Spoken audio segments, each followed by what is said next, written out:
Oh, yeah.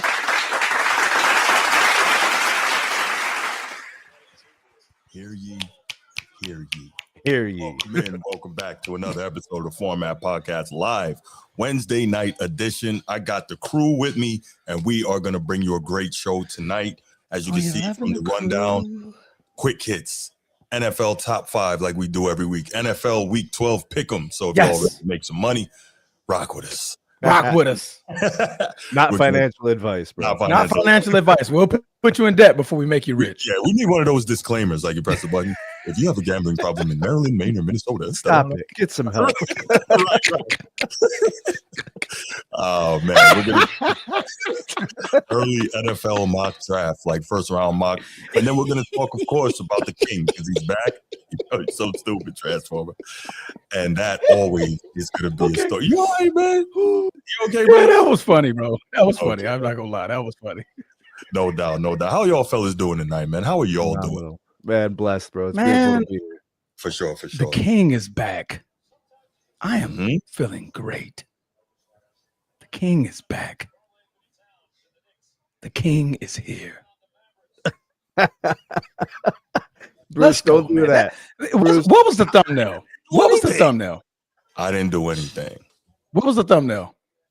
I don't even remember. Oh, it was Week 12 pick'em. Week 12. No, the King returns, bro. No. Yes, it got to be. I'm going to change it right now. Bro. We're finna go change it, man. That was just. That's just the AI one time. Anyway, AI one time. Anyways, y'all. We are going to do what we do. We're going to give a shout out to the channel members. Then we're going to go ahead, hit the spiel, and then we will be right back. All right. So first, Coach T, host of the Be Ready Sports Podcast. In order to be ready, you got to stay ready. Thank you, first ever channel member, Coach T. Appreciate you. To me, always Laker Nation, but it's all good, man. If y'all haven't already, you're watching this live, you're watching on the replay, and you haven't, you know what time it is. After this, make sure you go over to the Be Ready Sports Podcast, hit that button, like and subscribe, and hype a video and hype one of ours while you at it. All right. It's not that serious. What's good? It's not that serious. Appreciate you, brother. Chief Sid Bubba.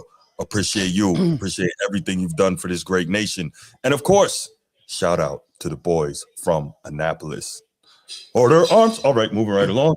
Baltimore, Bruce. Anchors away, my boys. Anchors away. Bruce thought we wasn't finna sing a song, but we're gonna do it anyway. Order arms. I thought I was going to speak that past. That's an order arms. All right, let's go. Right. Shout out to the boys from Annapolis, man. Keep doing y'all's thing. Don't stop fighting until the very end. Who knows? A miracle might happen, and maybe you squeak into the playoffs. Is it the shoes? All right. Baltimore Bruce. What up, Bruce, man? Appreciate you. Steve, king of the chat. You already know what it is, man. What's going on? Baby. What's going on? Nino, what up, Nino? Long time. What? My daughter. Oh, my daughter. This dude over here getting the. Hey, baby, love you too. Like, what's going on? You know, every time we start the show, that's when she wants to make an entrance. Yeah. Tell her to come in. Seen me all day. Seen me all day. Right. She waits till I turn this thing on. Right. Hey, Daddy. Tell Bruce I said, hey, welcome to the Format Podcast. I love you. And then come try to give me a kiss. Yeah, you do all of that. Right, now she's looking at me laughing like that ain't her. That's right. Jeez. Need got what you need, of course, member of the channel and contributor, constant contributor. Appreciate you, Sneed. And finally, our guy, Micah. What up, Micah? New York City. Parsons? Stand up. Appreciate you, Micah. What up? Not Parsons, got it. No, not Parsons, man. If it was Parsons, man, we would have him on the panel. He wouldn't be some member. We'd be like, hey, come on, because he likes podcasts. So he likes to, So he's got one, doesn't he? Yeah, but he's not doing it this year. Right, he put that on hold to focus on football, which I think is love. Yeah.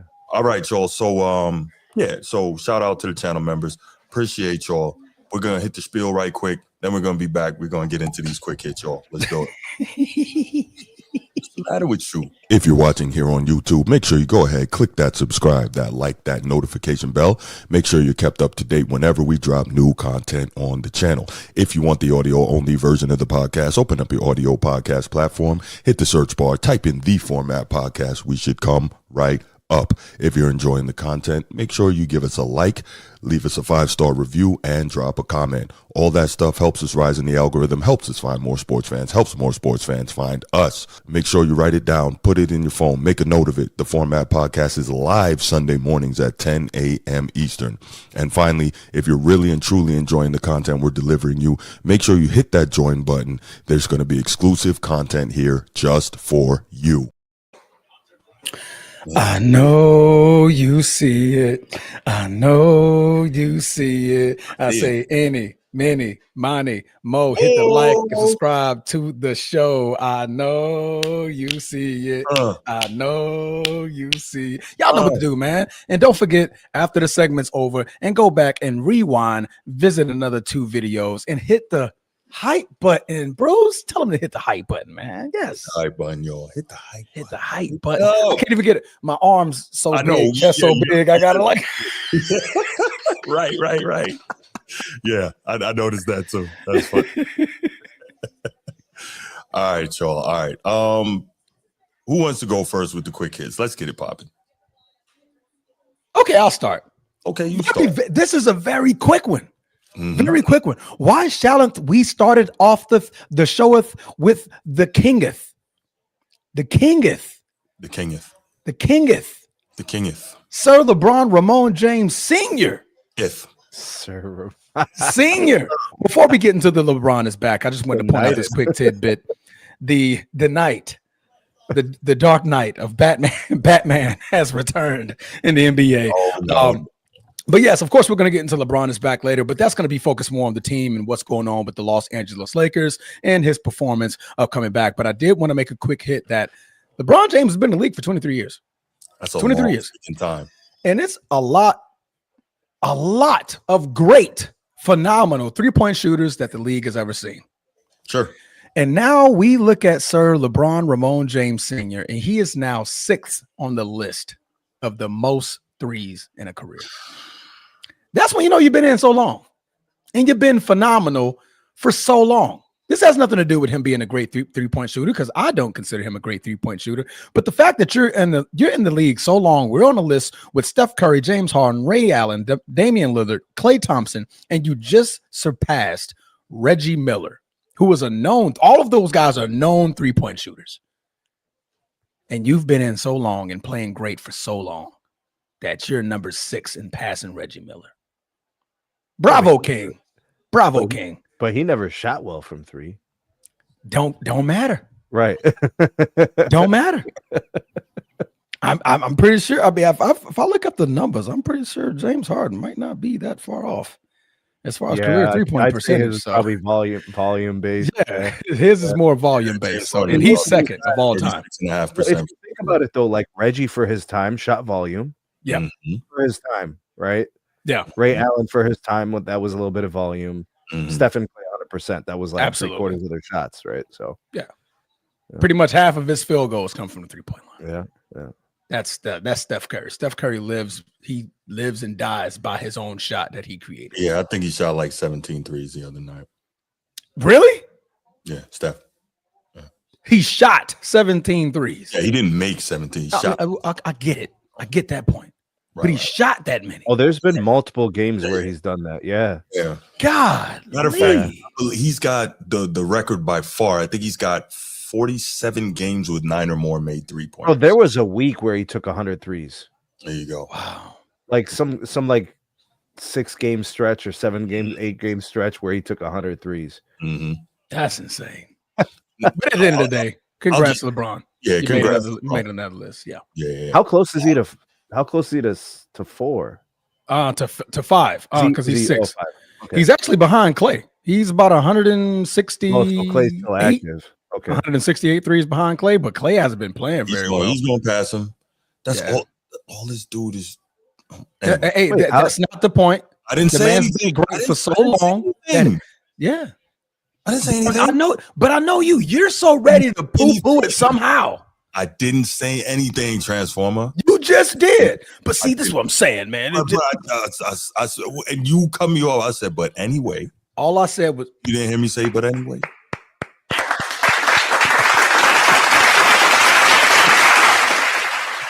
Another list. There you go. Congratulations. Donovan Mitchell only got 2. Yeah, I haven't really seen him score much in this game.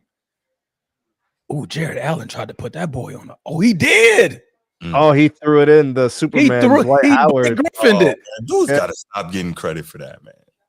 He Blake Griffined it. That's like 8 feet away from the hoop and threw it. Come on, man. Threw it in. But I think if your hand is above the rim, that counts. That counts, bro. If your hand is still above, let's get short, not a dunk. All right, we ready to? That's a dunk. Sneed, you got your quick hit, bro? I'm going so wow. I just want to kind of give my observations on Luka. Last year with the Lakers and then early part this year. Mm-hmm. Okay, he is fire. Damn. Right. So like there's first of all, I want to say I'm actually pleasantly surprised with his defensive effort lately. Mm-hmm. He's trying to play defense. Yeah, I saw that. It's kind of cool. He doesn't have the defensive foundation, body. He doesn't really he's not in the right spot all the time. Mm-hmm. But damn it, he's playing the passing lanes. He's trying to stay in front of guys. Like, I respect the effort. Okay, I don't so want to start. The defense is not important. Go on. Now, and the second thing is, wait, what? Oh, you're being a troll. Got it. His 3-point shooting, like he just needs to take less threes. Yeah. He's a poor. It's like here's his last 5 games: 10 3-point attempts, 11 3-point attempts, 8, 7, and 15. That's just a lot of volume threes. But he's not making that many. Well, there's not one single game where he's shooting like 50%. Right. So like he's got games where he's shooting 20, 14. Like if he was making 35%, I would say okay. I would say take 6 or 7. But he's making like 30% or less. Right. He should be taking maybe 4 or 5, whatever's in the flow of the game. He shouldn't be choosing to take threes. For sure. I don't know. I'm just nitpicking his game, but I observed that about his game lately.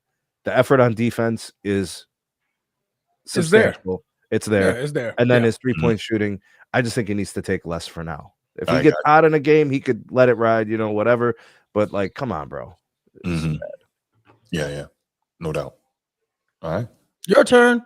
Okay, my quick hit. Here we go. Edward, this is for you, man. This is for you. This is for you. For you. Cleveland. We did this for you. Okay, my bad. Okay, so, we've done a couple of topics on Jokic lately and talking about can you please? Oh, shit. Man, damn. Oh, boy. Proceed, bro. Proceed.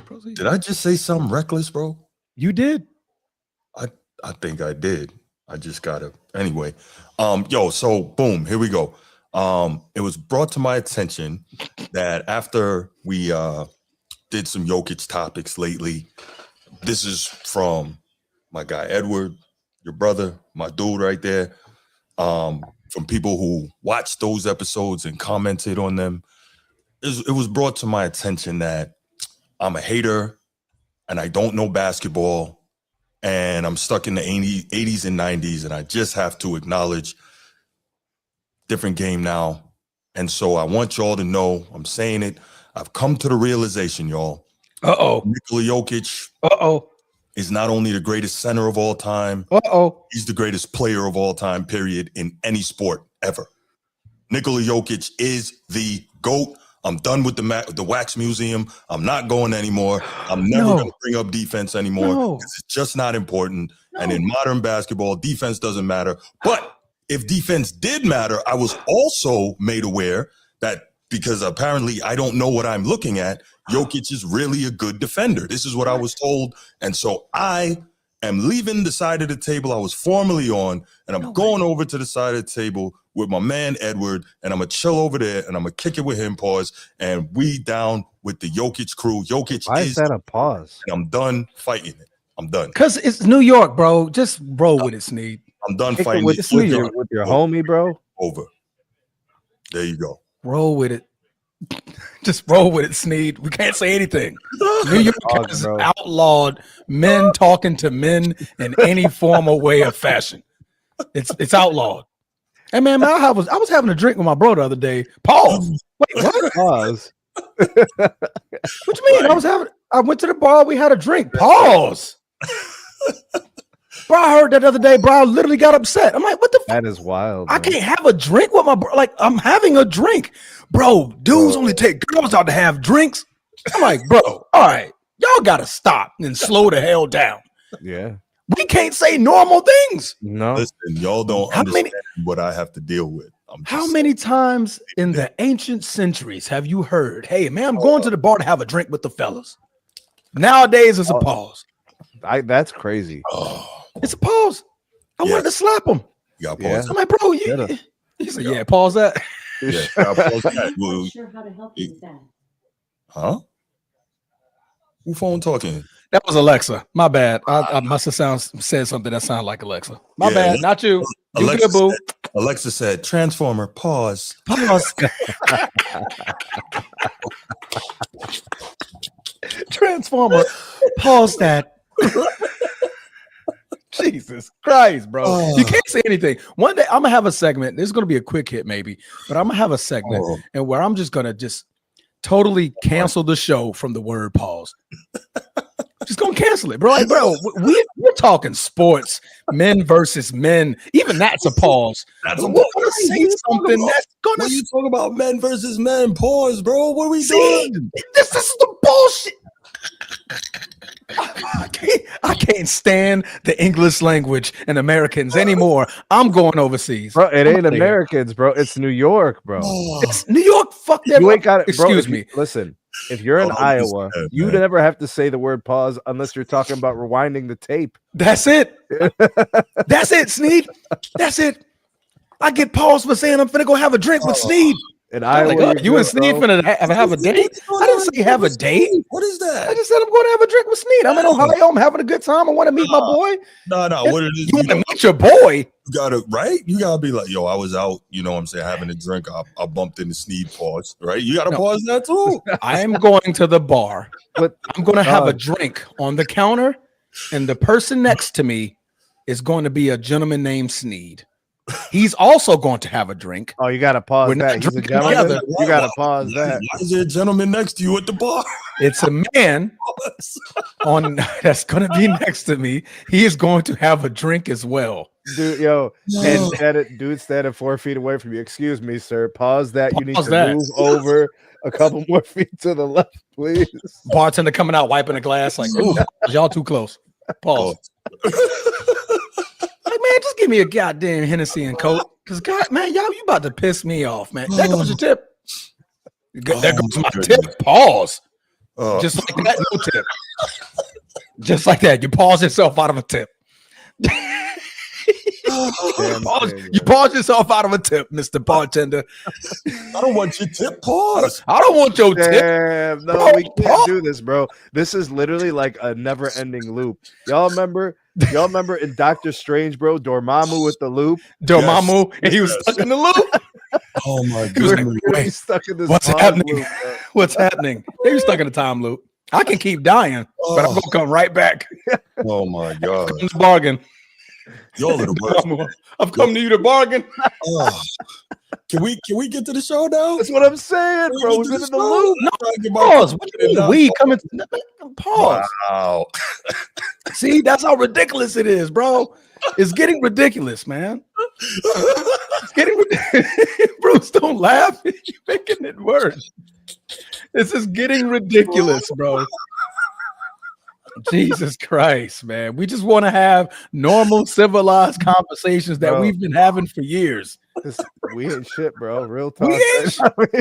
Bro, the men, ain't shit, bro. The women can say it and they get away with it just fine. We applaud it. Like, y'all really have no idea how funny this is. I'm trying to tell you, y'all have no idea. Yo, I'm gonna send you this video. I saw it the other day, and it was like the men, when men talking to each other. Right. And you know how we say pause a lot. Yeah. But then their girlfriends, like one of the girls said, girl, I'm over here washing dishes and I'm all wet. Girl said, pause. the boyfriends come out and be like, play. Yeah, that's all good. That's all good. It's just like, oh, I need to stretch, girl. Can you stretch me out? Girl says, pause. Dudes come back out again. Play. Yeah, we go with that. We go with that. Yeah, asking the pause. Who's pausing this information? See, man, I hate New York, bro. New York can go. Man. New York can go, bro. Listen, you know what happened to this country if New York went? It'd be a bad look, man. Bro. Bad luck. So on to topic number one. Yes, Bruce, did you finish your quick hit? I'm sorry, brother. My quick hit is now that Jokic is the GOAT. I don't care what anybody says. I'm done with the Wax Museum. I'm done with the 90s. So top 5 is now Jokic. I refute that list, bro. You didn't mention Mamba not one time. Yeah, you ain't got Mamba in there. I mean, it's not valid, bro. Nah, bro. What you mean? You can say Mamba, Jokic. No. I know you're not out here trying to tell me Kobe better than Jokic. Yes. Hands down. Not even close. There's no one better than Jokic ever. This is what I was told. So This is what you did. This is what you get, Eddie. I'm there now. This is what you get. All right. Let's rock, y'all. Let's rock. Let's get it. Nobody buying that shit, Bruce. What? I'm trying to. The hell on with that. You know what, man? Hey, my man, put your right hand on the Bible and say it. You got to testify. Gotta testify. Like, nah, we don't believe it. We don't believe you. You need more people. There you go, New York. Yeah. You're welcome. Oh, man. All right, y'all. Let's go. Let's rock and roll. Top 5, man. Let's get to it. First topic. NFL top 5. Who's going Dylan. Boy. No, it's not Dylan. Honestly, man, this is gonna be a freestyle. I've been sitting and I've been thinking about this topic all flipping day. Top 5, man. That whew. It's a shakeup. It's definitely a shakeup. Sneed, do you got your top 5 ready? Yeah, I got it. Okay, you go first. Then. Oh my gosh. All right. At number 5. At 5. Man, I guess I got to put them in there, man. They just win a lot. Mm-hmm. You know, I'm gonna just put them in there because the record's Pause. See, and their defense is so good that their quarterback just needs to be good a few times a game. Denver Broncos, number 5. Denver Broncos. I like that. Yeah, he literally just has to make a few plays a game and it's good enough to win, right? Game-winning drives and stuff like that, but the defense just keeps the team in it. They don't score a lot, but they just score when they have to. So I'm going to get the Broncos in at number 5. Honorable mention, Green Bay Packers. They were the team that I was thinking about putting in there, and my other team that I was thinking about was the Colts. But anyways, I put the Colts on the Packers. I took the Lions out because the Lions haven't been consistent. It's like every other week we got some weird problem. Yeah. But yeah, I'm going to go with the Broncos. The record's too good.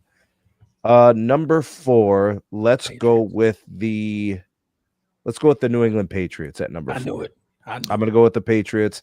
They probably could have been 3. I didn't feel comfortable putting them in at 1 or 2. Yeah. So I'm gonna go ahead and put them at 4. Seahawks at 3. Okay. And like I mean, you know, switching them between the two spots, but I'm gonna just kind of round things out here. Let's go Eagles at 2. And let's go Rams at 1 for my top 5. Rams at 1. Bruce, bro, you all right over there? Yeah. Bro, what I tell you about the hat? I told you the same thing, bro. What did I tell you about the hat? Oh, you talking about Eddie's comment about my hat? Oh, what you doing with that on? It's 70 degrees. That's what I told you, bro. It was 83 degrees today, bro. That's crazy. 83. It's currently 65 and dropping. Soon as the sun set, Transformer put that hat on.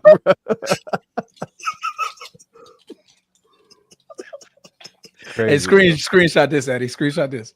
Oh my goodness. You look like you should be flying a hot air balloon, bro, over Green Bay, over Lambeau Field. Oh, you want to go down? Oh, okay, my bad. Oh, you want to go down? Yeah. Oh, bro. It's not even cold, Eddie. That's what's crazy. You know, in order for me to wear this hat, I got to turn my fan on, so I'm not sweating on the podcast. Hey man, can we grow up? We gotta grow up. We've laughed too much for a serious for show. sure. For sure. Okay. And breaking news, guys. I just wanted to make this. Sneed, run down your top 5 again, real quick, man. I got you. Denver 5, Patriots 4, yeah. Seahawks 3, Eagles 2, Rams 1. And New England Eagles, you said? Yep. Seahawks. I took the Lions out of the top 5, and I brought the Broncos in from last week. Interesting. All right. Yeah. Who's next? Bruce. Me. Next up, I believe that's me. Get on the mic for the symphony. All right. Number 5. Despite the recent loss, the Seattle Seahawks, man. Okay. That is a really, really outstanding football team. I like that. And reason I have them number 5, Sam Darnold turned back into Sam Darnold, and they still almost won that game. Right. Defense is elite. The offense is very good. So they're able to overcome a terrible performance by their starting quarterback. Pause. Really? I said overcome, man. Yo, stop. He overcome? Pause. Really? That's what.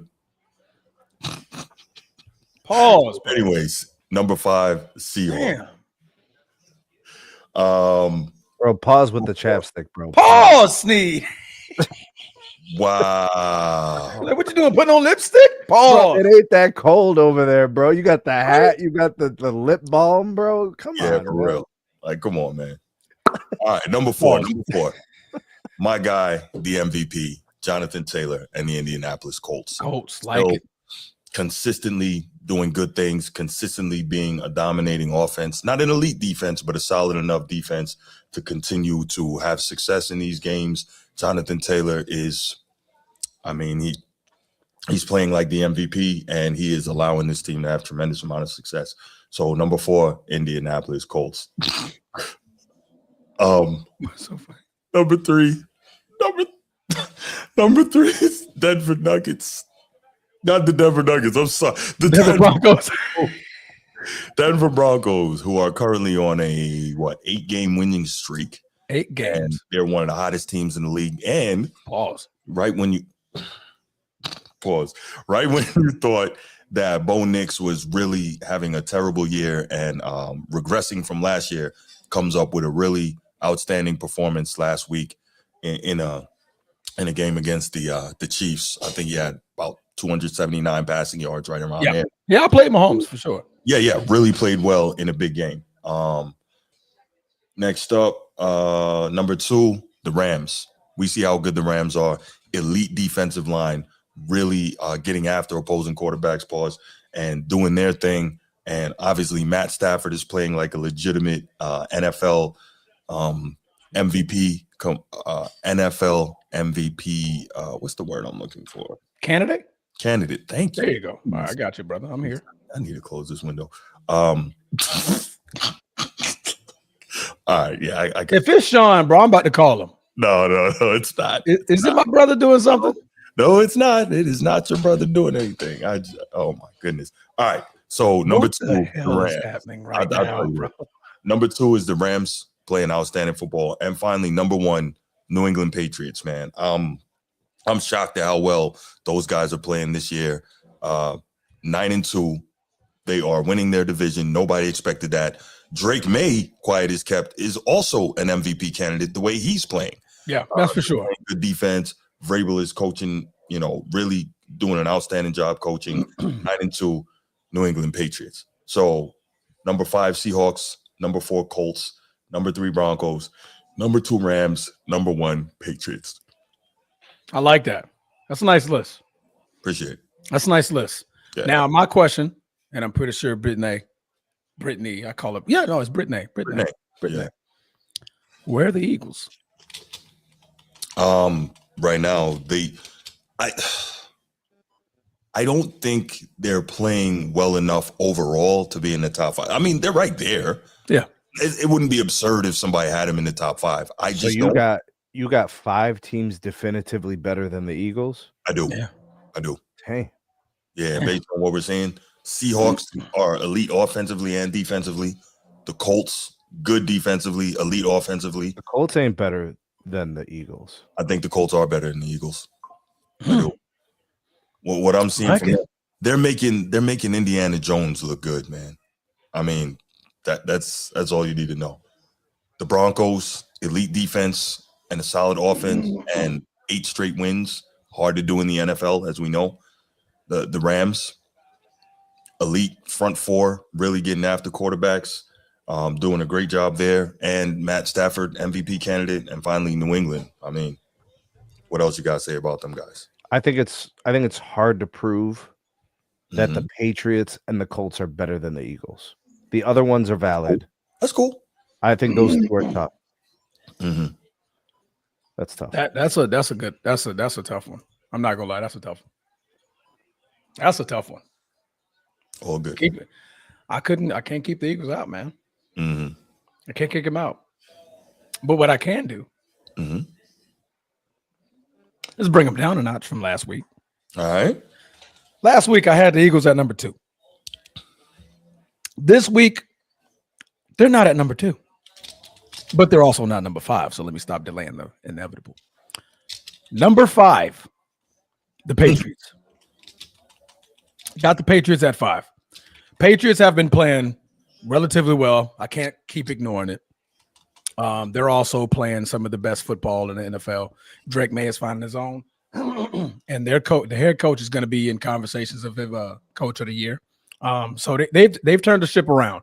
I can't sit here and ignore the number 2 team in the AFC, and number 4 is going to be the number 1 team in the AFC, and that's the Denver Broncos. Denver Broncos defensively keep his team in the game.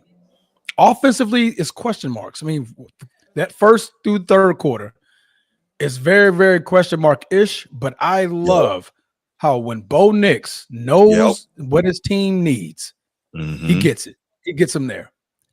Field goal, whether it's a touchdown drive, he's done that 5 to 6 times this year alone.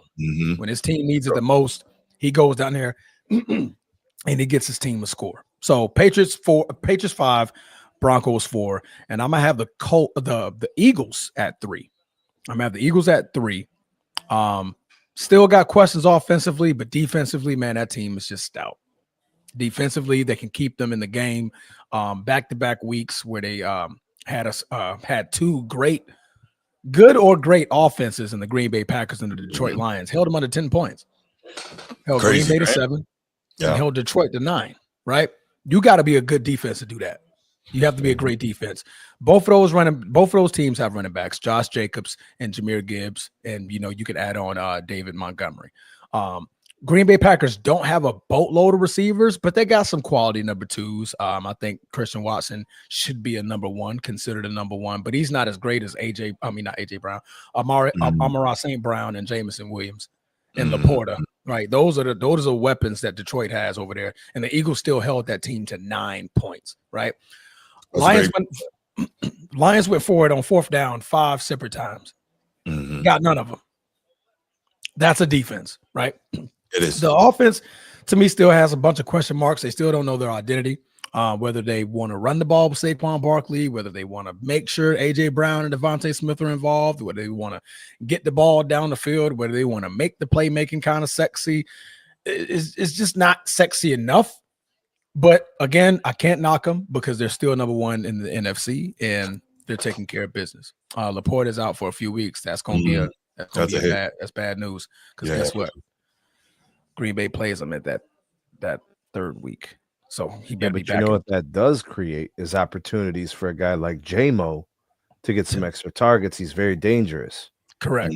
So you kind of get that opportunity to get him more involved. I mean, dude's like in 4 targets, he'll turn that into 120 yards and 2 TDs. Easy. Easy. So like maybe that means he gets a little bit more attention. Yeah, I like it. Where am I at? Number 3? Oh no, yeah, number 3 was the Eagles. Number 2, Colts, man. I mean, I can't.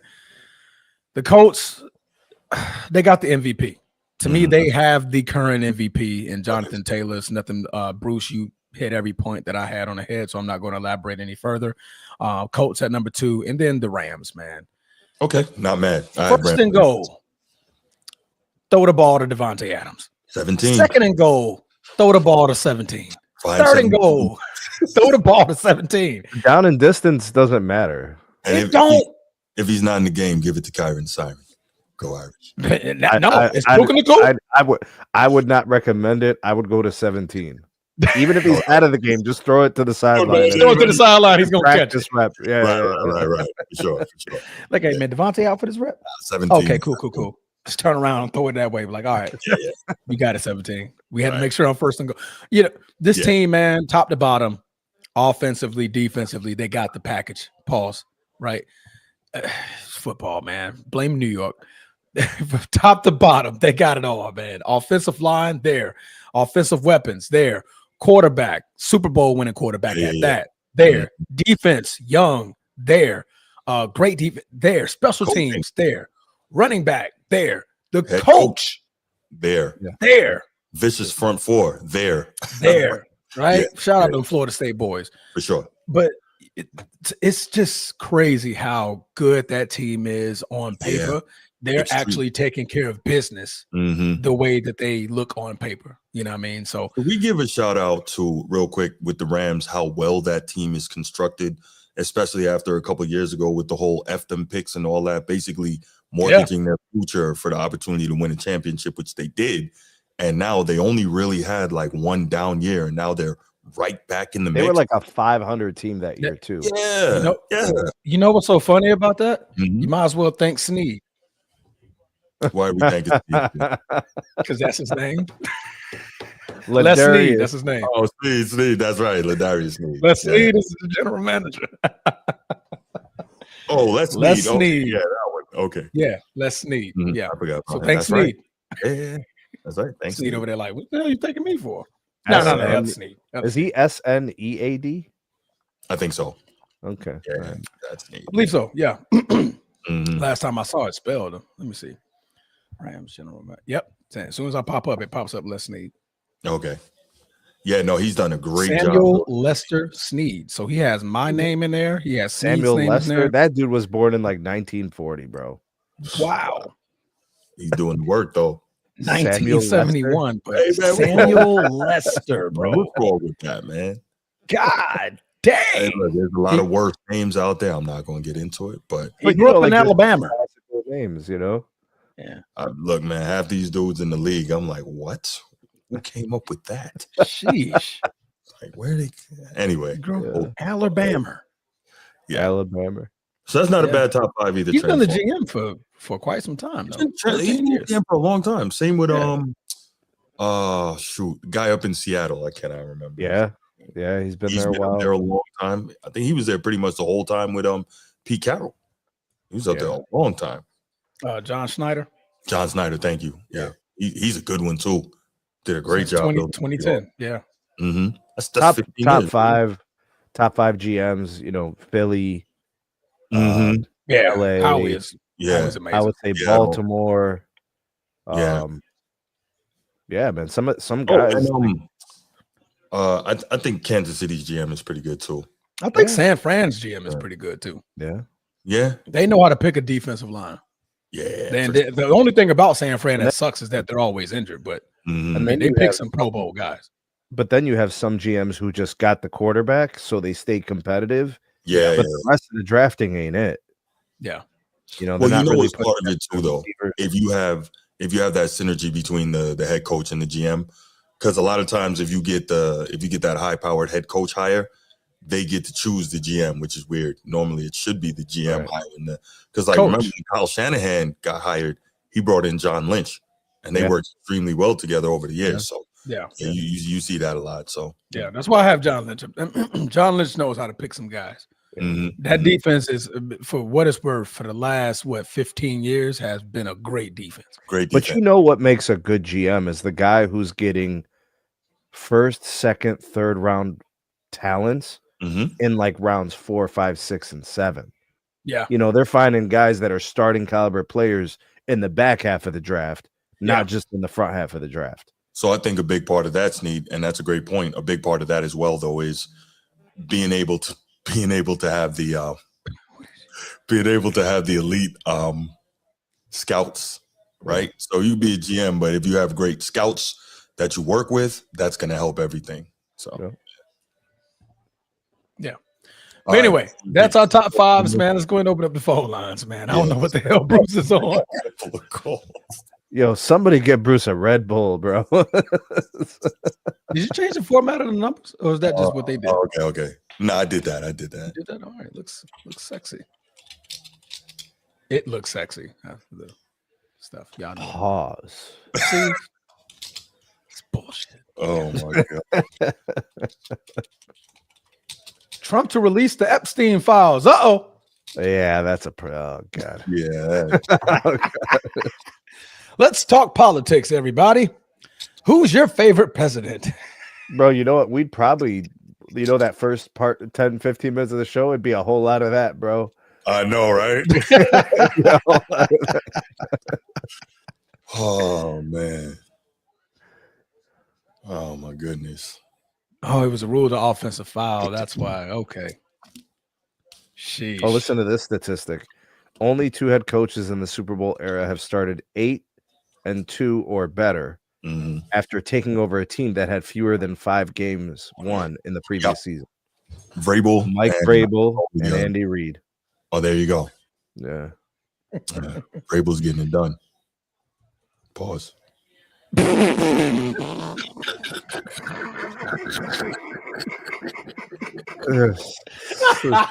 Crazy, bro. Thank you. Somebody's calling, bro. Saving the show. Call. Answer the damn call. Saving the show. What up, brother? How you doing, man? What happened? You're laughing at me, yo? What I do? No, we ain't bro. We love you, bro. Thank you for saving the show, bro. Having a good What's time. top 5 for the week? Yeah, what's your top 5, bro? I know the Ravens in there. Number one, we got the Eagles. No. Go the other way. Yeah. Start from 5. Oh, 5 Ravens. I knew it. 2, 3 New England.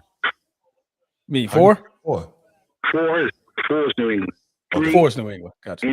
Wait, he was serious about the Ravens at 5? 3. You say what, brother? You were serious about the Ravens at 5? He is. Yes. What do I want? Okay. All right, bro. Okay. All right. My bad. When it was in 2 or 5, I had it at 5. Got Ravens 5. Okay. I'm gonna be fair. Got Pittsburgh 4. Wait, I thought you said New England. Yeah, he said New England. New England 4. No, I'm gonna switch that. I got Pittsburgh 4, Ravens 5, New England 3, Colts 2, Philly 1. The reason I have, we know why I got the Ravens 5 is because of our win streak, and I called this 4 weeks ago that when they were 1-5, y'all was laughing at me. It was 2-5. Y'all was saying, "Well, you tripping, boy?" And I projected that it's an uptick, and it's 4 in a row. Let's basically say it's going to be 7 in a row. They just put it. They 7-5 right now. We got the Jets and the Bengals on Thanksgiving. Understand what I'm saying? We 7-5. Let's just look at it like that. Hold on a second, bro. Bruce. Okay. Bruce. Yeah.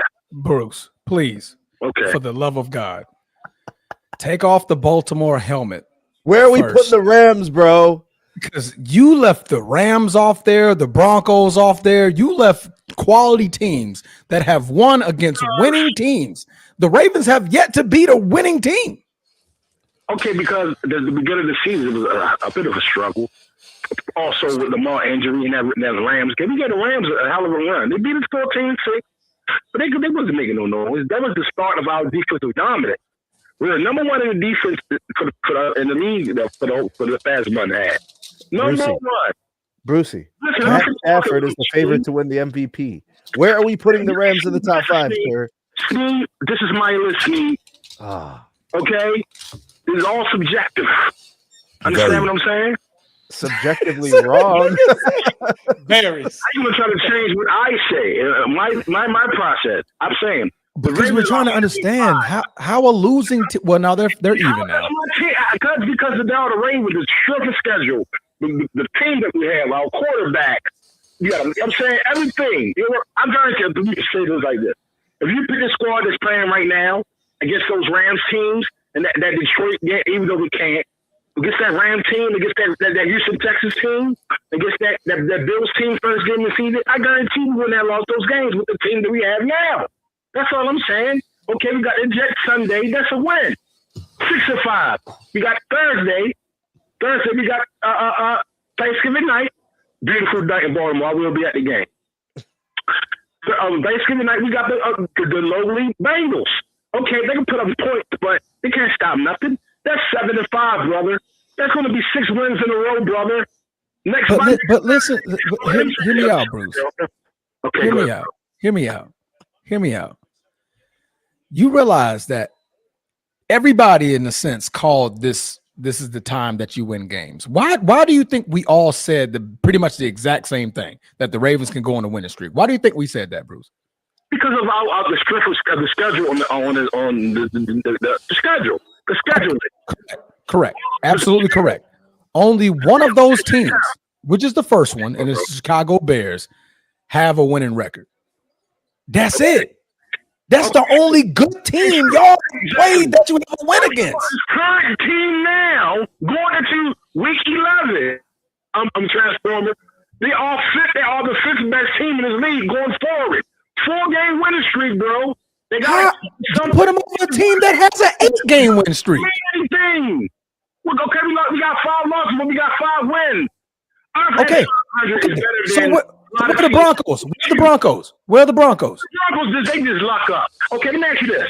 Okay. Luck up 8 in a row in the NFL. That's lucking Your up. same logic is the reason why you're putting the Ravens in, but to double that logic, the Broncos just beat the Chiefs too, the team that blew the doors off y'all.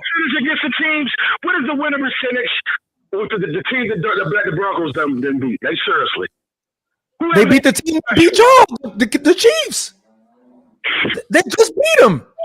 Listen, I'm saying this verbatim. If the Baltimore Ravens, this team currently constructed, play the Denver Broncos right now, we will whoop them like we did 2 years ago. That's not how it works, bro. But listen, I'm just saying, listen, we won 4 in a row. What's ready to be 5 in a row? That counts for something. So you got teams that have won 4 in a row 2 times in the same season already. Don't give a goddamn. We are the Ravens, bro. We held to a higher prestige. The Broncos won 8 in a row. Oh, wait. They get by the skin of their chin, brother. Hey, hold on. The win is a win. Hold on, y'all. Hold on one second. The Eagles, they beat the team that beat y'all, that blew y'all out, they beat the Texans. The team that blew y'all out, they beat the Chiefs. The Eagles, they beat the Eagles. They have winning teams that they've beaten. Against the Texans. No Lamar Jackson against the Rams. How many games you missed? No Lamar Jackson against the Bears. Okay. No Lamar Jackson against the Rams. No Lamar Jackson against the Texans. Okay. So the Chicago win don't even count. By that logic, it don't count. It counts. Oh, it counts because y'all won. Oh, okay. Got it. Let's be real. Injuries, right? Y'all wasn't injured in the first 6 weeks, bro. Lamar Jackson was injured in the second game. After the second game. No. 4. Yeah. He played 4 games. Let me play. Who we play? You remember you said he walked out on Kansas City. That was week 4. The first three. Okay. The first 3, brother. 4. He played 4 games. They were losing in the first half against the Chiefs. On a serious note, guys. On a serious note, man. You know I got to blow up the arena on a serious note, though, right? If only it'd be right, wrong, but I gotta cause friction and turmoil. Oh, boy, there's some heavy friction, boy. But I'm saying, brother, I got the Ravens at 5 just because they won 4-game winning streak. I foresee. I'm projecting. It's my list. What y'all say? Oh, Bruce, how can you have them in front of Denver? How can you have them in front of this team? Okay, that's your list. My list. I got Ravens 5. Okay, am I crazy for that? Am I delusional? Am I being biased? Am I being? Oh, absolutely. Yeah. I'm looking at the product that we are putting on the floor. Against poo putts, yes. We're seeing the product against the poo putts. You remind me of the Dallas Cowboys. 5 games in a row, we held opponents under 18 points. That defense, from what I understand, the defense win championships. I mean, I don't know but I'm projecting, basically, Mr. Transformer. Yes, please. That's all I'm doing. Bruce, go ahead. Did you even finish your list, man? Yeah, you did. All right, run through it one more time and land the plane, man. We got to move on. Run through it one more time. Rush me off the phone. I'm a member. I should have all the time. I should have all the grace. Because I pay my bills every month. Yeah, yes, and we I appreciate got the that. Ravens. I got Pittsburgh. I got Ravens, Pittsburgh, New England, the Colts, and the Eagles. I'm ready to land the plane right here, brother. And I'm off your show, brother. When the Ravens are 7-5 after that Thanksgiving game, so can they be 5 then? I'm just projecting. If they win if they win 7 in a row, and the Ravens win 6 in a row, you gonna put them in your top 5, though? Seriously. If they win 2 points? That would be crazy. Nah, it would definitely warrant consideration. Definitely would warrant consideration. All right, but you boys have a great show, man. I'll talk to y'all later. All right, brother. Appreciate you, man. I'm gonna call back from LeBron talk. I'll hit y'all back. No doubt. Oh, Brucey's calls are legendary. Yes. Every single one of them is like its own Delusional, episode, but bro. legendary. It's crazy. Delusional is shit. That's some delusion. That is delusion. He's like, first of all, plural version. I don't care what the record is. Ravens at 5. Ravens at 5. Damn. For the same reason he gave the Ravens the right to be on this list, the Broncos doubled that reason, and he kept them off the list. Off the list. I wish he was like that about Notre Dame. I'm just saying, though. And Rams got no place in the top. They'll have no right. 17, don't care what you do. Stafford is going to win the MVP, What's bro. going on, guys? Chief, what's What going up, on, what up, brother? It's been a Chief? while, man. How you doing? Man, I'm doing pretty good. I've been in Nashville the last couple of days on the road. Okay. Look at here, buddy. You, brother. Yeah. What you got? Even though I am a Raven homer, Mhm. I'm not as biased as my boy Baltimore Bruce. Right. For sure. You know, the Chief always got a system. It's always some logic. I got the Rams at number 5. Okay. I got the Colts at 4. Me too. I got the Eagles at 3. The Pats at number 2, and the Broncos number 1. Okay. Not mad. So what I did was I looked at the overall winning record. So, you know, then I broke it down into conference records. So that's why I would have the Eagles, and you know, but it's subject to change. You start winning in your conference, then I give a little bit more weight. But those who I have at my top 5, the Broncos number 1, Pats number 2, Eagles 3, Colts 4, Rams 5. Okay. That's not a bad list, Chief. Ravens 5. Hey, it don't matter what the Ravens are, as long I as see they that, Sneed. win at the end. It's Right. about winning at the end if you're a fan. But if we're going by this week and we're going by the winning criteria of the NFL, to me, those are the best 5 right there. Yeah, no, that's fair. I think I'm the only one who doesn't have the Eagles in the top 5. Yeah, you didn't pick them. Yeah. No. I had Seahawks, Colts, Broncos, Rams, and Patriots. Yeah. Okay. But I have to put the, let's just say, Forest and Rams. I have the Eagles over the Rams, even though they got the same record, because I have to look at the conference record, how well the Eagles played versus the Rams. Yeah, I'm not mad at that at all. I got you. Right. I'm not mad at that. But this NFL, so my top 5 is subject to change. For sure. Yeah, definitely. My only thing is like as much as the Eagles are on top of the conference or leading the conference, to me they're not like playing top 5 ball overall, and that's why I didn't have them there.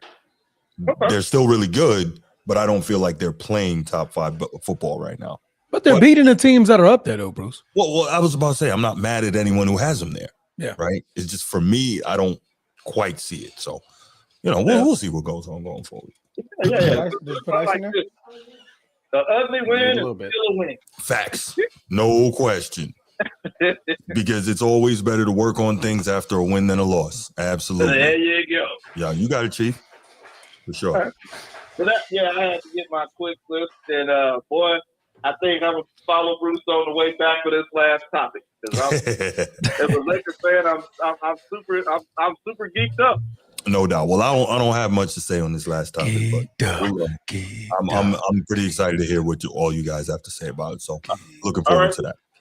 Okay, but I want Steve to be at the last because you know I got something special for him at the end. Pause. Pause. Yeah, that shocked me in the silence right there. Like, whoa.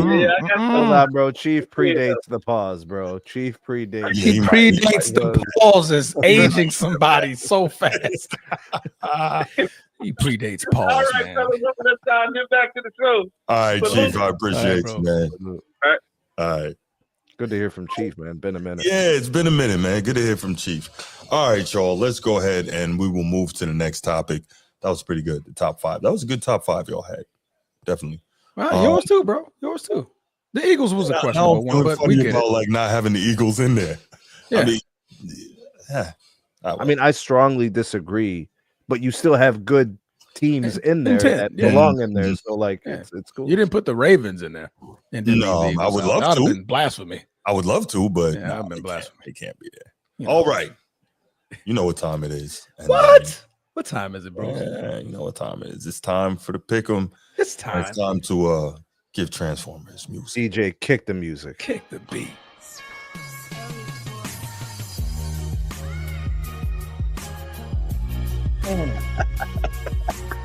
You doing that? The bird, man, bro.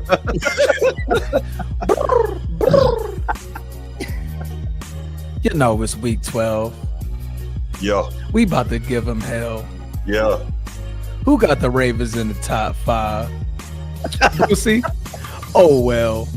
You gotta kick the beat the right way. We came to play. It's week 12. Hey. Oh, here we go. Here we go. All right. So before we get started with this week, we want to give a shout out to Sideline Speaks host Brittany. Last week on our show, she did the pick'em with us, and boy, did she have a great week. She went 13-2. Damn. Last week, man. 13-2. I believe that's the best week this season of any of us, right? Tied for me. Yeah, no, actually, no. You had the best week of the season. You had a 14-1 season, I want to say. It was the week he wasn't there. We were filling in for him. Yeah. Yeah, you had like a 14-1 week, and you were like, yes. And you were just like, I got it right. Right. I finally got it right. Yeah. I said, if anybody listened to you, they won a lot of money that week. They won a lot of money. So yeah, Brittany, man, salute to Sideline Speaks host. Brittany had 13-2. I went 11-4 to be second. Sneed was right behind that. I almost said behind me, but we were going to have to pause that. But Sneed went 10-5. So all of us had some good records. So excited to see what this week is going to be like. So let me go ahead and pull up the pick'em list here. We're going to start off with Sneed Thursday night. Finally, we get a night game going on a Thursday. Well, no, I'm thinking about the mornings on a Sunday. Here we go. Buffalo is going to be traveling to Houston. Good game. Buffalo favored by 6 points. And Sneed, does the MVP continue this streak, or would DeMeco Ryans find a way to slow him down and they blunder it away? Yeah, I'm going to take the Bills for this one because the Texans just aren't good enough to beat Josh Allen on a Thursday night game. I just think Josh Allen will find a way, whether it's on the ground, he'll get it in a rushing TD in the red zone. He's too much of a threat. It's hard to beat him in a situation where he's probably favored to win. I'll take the Bills. All right, Bruce. No, actually, I'm going to go opposite Sneed here, Park, and I am going to go with the Texans because that defense is vicious. They have been playing great, and I don't believe that as good as Josh Allen is, the MVP, I don't know that he's going to have like back-to-back superhuman performances like that. And I think you need a lot of really high-level play from Josh Allen in order to beat a really good defensive team, and that's what Houston is. So I'm going to go with the Texans here. I'm going to take this upset. All right, man, taking an upset. I'm going to go with Buffalo. I'm going to go with the MVP, and I feel like that.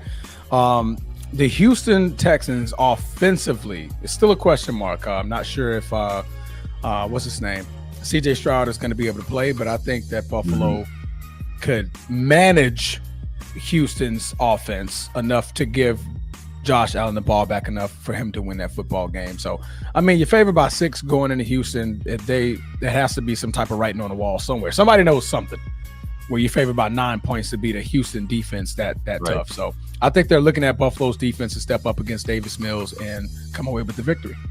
All right. Moving on over to Sunday, Pittsburgh is going to be traveling to the NFC North. So from the AFC all the way to the NFC North side to play fingernails himself, the Chicago Bears. The Chicago Bears are favored by 2.5. Aaron Rodgers has yet to be announced whether he's going to miss that game, but he is opting out of surgery. There's going to be no surgery required for his left wrist. So Bruce, does the Pittsburgh Steelers and Mason Rudolph, if played, have enough to beat the Chicago Bears? Bears playing good ball right now, man. Bears playing good ball. They have kind of figured it out. Caleb is improving, but Ben Johnson wants to really be a run the football type. But the Steelers have shown that when you have a team that's dependent on running the football, they can slow that down. We saw them a few weeks back beat the Colts. Yeah, kind of maybe give a bit of a blueprint on how to slow them down and slow Jonathan Taylor down. The Bears don't have a Jonathan Taylor. They want to run the ball. I think that as well as the Bears are playing, and the fact that Aaron Rodgers is out, I'm still going to go Pittsburgh here because I believe that they can throw some stuff at Caleb, make him, kind of rush his progressions, and I think that they can really slow down the Bears' run game because Ben Johnson is getting Caleb to work really well off of the run game, and if they can take that away, he's going to have some difficulty against an uber-aggressive front seven. So I'm going to go Pittsburgh here, man. All right, Pittsburgh it is. Yeah. Sneed, give us what you need. Well, what we need. Yeah. Pause. Whatever, man. If Aaron Rodgers... I gave him the nickname, bro. That's not fair. If Aaron Rodgers is limited or doesn't play, the Steelers are going to have a hard time scoring points. Yeah. The Bears can conjure up a couple of TDs in Chicago. Correct. And the defense can make life really hard on Mason Rudolph. Bro, he sucks. He's trash, bro. He's awful. He is pretty bad. I normally, if all things normal, this is an easy win for the Steelers, but this ain't normal, so I'll take the Bears. Taking the Bears. Got it. Oh, man. I hate to do it, but I feel like the juju is there. Celeb. I'm going to pick Celeb Williams. Celeb Williams. Fingernails. I'm going to go with the Bears here. Even if Aaron Rodgers plays, I'm going to go with the Bears here. Because I feel me picking the Bears is what the Chicago fans don't want to hear. Oh, yeah. The psychology. The psychology. Yeah. Yes. Right. Sneed, I forget you're a teacher sometimes, man. The psychology is there. So I'm picking the Bears. No other info needed. I'm going to pick the Bears. Let's see what they do. All right. Next game. The New England Patriots are going to be traveling to Cincinnati to play Joe Burrow. Cincinnati is playing? Excuse me. Is he playing? Is he back? Joe Burrow's. I'm sorry, not Joe Burrow. I meant Joe Flacco. Both of them have Joe. Okay. My apologies, but he is activated. Yes, I thought that's why I asked. I thought he was, making his way back. Yeah, he is activated, but that was my mistake. I meant to say Joe Flacco. New England is going to be traveling to Cincinnati to play Joe Flacco, everybody. The New England Patriots are favored by 7 points in Ohio. Bruce, I believe it's your turn this time. Bruce, who you got, brother? New England. I think that's pretty simple, right? Cincinnati's defense just can't hold up. Yeah. Drake might get 30. Sneed. Yeah. The bigger problem is New England's going to give Joe Flacco hell. They're going to be throwing all types of blitzes at him. Like he's going to be running for his life. Yeah, this is going to be terrible. He's going to have 9-10 QB hits. They're just going to send pressure early and often and just make his life hell. It's going to be bad. There's going to be there'll be like a pick six. Yeah. There'll be like a fumble recovery, strip sack, something like that. It's going to just break this game wide open. Oh, no, it could be terrible. It could be very, very terrible. Spell terrible the other way around, and that's what it's going to be. All right. The New York Giants are going to be traveling to Detroit Lions, with Detroit favored by 10 points at home. The Detroit just came off of a 9-16 loss against the Philadelphia Eagles. Will Jameis Winston muster up the power to make this a challenging game like he gave Green Bay last week, or would Detroit run away with this one? Sneed, you got it first. Jameis is going to throw 4 picks. Lions are going to win this game big, bro. I know Jameis thrown 3 yesterday. I know Sunday. Jameis, bro. I know him. It'll be 3 picks and a fumble, or it'll be 4 turnovers, bro. Yeah. Bruce. Yeah, definitely Detroit, man. It's a shame because Jameis has ability, but he, like Snead said, he can't stop turning the ball over. That's some guys are just prone with that. And but Campbell's gonna kill him because of his ability is there. Yeah. But the Lions easy. Absolutely. I picked the Lions for obvious reasons. They're just a better team. They're just a better team. Top to bottom, they're the better team. Better coach, better receivers, better quarterback, better running back, better defense. I mean, defense is fairly close. Their lines are fairly close. But, I mean, even with Detroit's bad secondary because they're all injured, they can still get it done against Jameis Winston. I believe he will throw them. I say 2 picks. I said 2 picks on my notes. Snead says 4. But if he doubles it up, I wouldn't be shocked. So I'm definitely going to go with Detroit here. All right, next game. We're going to travel to Wisconsin. Anybody want to go to Wisconsin? We're going to go to Wisconsin. Like that, bro. I don't think they talk like that. No. There you go. We're going to go to Wisconsin. All right. Wisconsin. The Minnesota Vikings and J.J. McCarthy, redshirt freshman, according to Bruce, is going to be traveling to Green Bay favored by 6 points. Bruce, who's taking this one away? This is hard because every time you think Green Bay's starting to get it figured out, they have a game where they're struggling offensively. Talent is there, but something isn't quite clicking the way it should.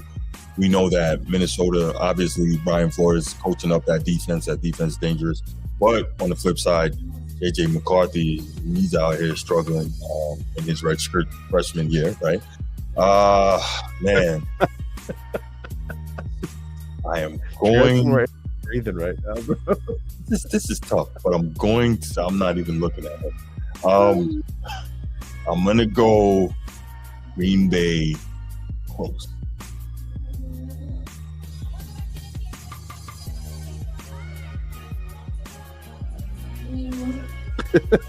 Damn, bro. If he didn't blink, I would have thought he was. I tried to as long as I could. I thought he was frozen. Like he blinked already 3 times, bro. So I know but he wasn't looking, so I wanted to see if he was going to catch it. All right, Snead. Packers can win this game with a couple of really good defensive plays. Mm-hmm. That could either change field position or possibly get some points. So, I think defensively they've been consistent all year. Micah's leading the league with like 59 QB pressures or something crazy. That's not changing this week. It's probably going to be worse. I'll take the Packers, even if it's not beautiful offensively. Right. The defense is still very good. Mm-hmm. Absolutely. I like the way you both are picking this one. I'm going to go with the Green Bay Packers. I'm sorry. I got my eyes is on this 4th quarter, the Houston-Cleveland game. Green Bay Packers. Bruce, you're not all the way wrong with how you started off with your soliloquy. Mm-hmm. You're absolutely right. Green Bay Packers find a way to just muddy it up in the wrong direction for themselves offensively. Get it together because you're playing against Brian Flores' defense, and this is a divisional game, Green Bay. Matt LaFleur, please, let's start off with the lead this time, right? Because you get to unleash one of the greatest dogs in the NFL, and his name is Micah Parsons. If you don't have a lead, Micah Parsons can't do nothing because guess what Minnesota can do? They could run the football. Mm-hmm. And that takes Micah Parsons out of this game. So if you want Micah Parsons to be in this game from the beginning, you want to score first. Are you hearing me, Mr. LaFleur? Mr. LaFleur. Mr. LaFleur. LaFleur. Please. All right. Green Bay takes this one away. Like I said, I think they offensively can still get it done. Josh Jacobs may not play, but I think Emmanuel Wilson has been playing some great running back as the backup. So I think that's still going to be able to get it done. And I think we open up the playbook a little bit more now that we know that Christian Watson should be our number 1 receiver. We think Brian Flores is going to try to plan against that. And that's just going to open up things for the rest of the team. So Green Bay wins this one. Next game, we're going to go to Tennessee. Y'all want to go to Tennessee? No. What? I believe Chief said Bubba's, and he just came from Nashville, didn't he? He did. There you go, man. Just came from Nashville. Right. Well, this game is going to be in Nashville, and it's going to be one of the most lopsided over-unders and lines for the week. Seattle gets to go beat up on the number 1 overall pick. He's favored by 13.5. I'm going to go ahead and click Seattle for all of us. There you go. Because I don't think nobody. Is that the worst over spread for the year? Tied for the worst. Yep, tied for the worst. Oh no, for the week. I think the worst this year was 16. I think somebody had like 16, something like that. And the game wasn't even nearly like that. It was actually a close game. All right. Now this one is going to be game of the week. So we may spend a little bit of time here. I haven't even picked it. I normally do my picking before we do the show.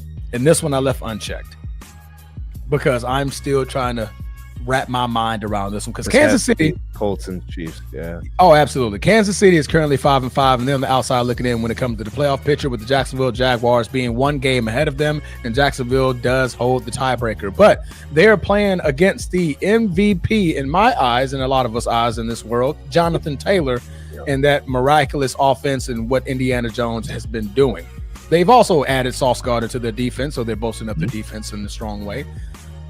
But Kansas City has one man who some consider the early GOAT, the baby GOAT. Right. But he acts just like Tom Brady when the shit hits the fan. So you can never really truly count Patrick Mahomes out of a game. Does Patrick Mahomes get this done? In Kansas City, favored by 3.5. So even Vegas thinks that Kansas City is the favorite because they gave him a little half a point at home. Sneed, let's start with you. This one's tough. The only pathway I see for the Colts to win this game is through possession. They have to dictate the pace of the game. They're going to want to run the ball, just dictate the pace of the game with respect to how they call their plays. Yeah. If they have to play from behind, it's going to be tough for them to win in Kansas City. Okay, that was pause-worthy. I should have said pause. You're right. That was on me. The real pause. But you get what I'm saying? Like, I see, like, if the Colts can get out early, and then their playbook establish Jonathan Taylor. Yeah, then I think they can actually beat the Chiefs. It's in Kansas City. The weather's starting to get cold. Yeah, that's like their thing, and it feels like it's time for the Chiefs to kind of round out into kind of their championship form, where they make their playoff runs. I think this is the start of that for the Chiefs. I'll take Kansas City in a close one. I think the Colts will be very close in this game. Okay, Bruce. So looking at this game, I wanted to think that obviously we sing Spagnuolo's praises on this show, right? One of the best big game defensive coordinators in history. All right, cool. We know that he's pouring over the tape of what Pittsburgh did to slow down the Colts offense. Cool. Correct. We know that.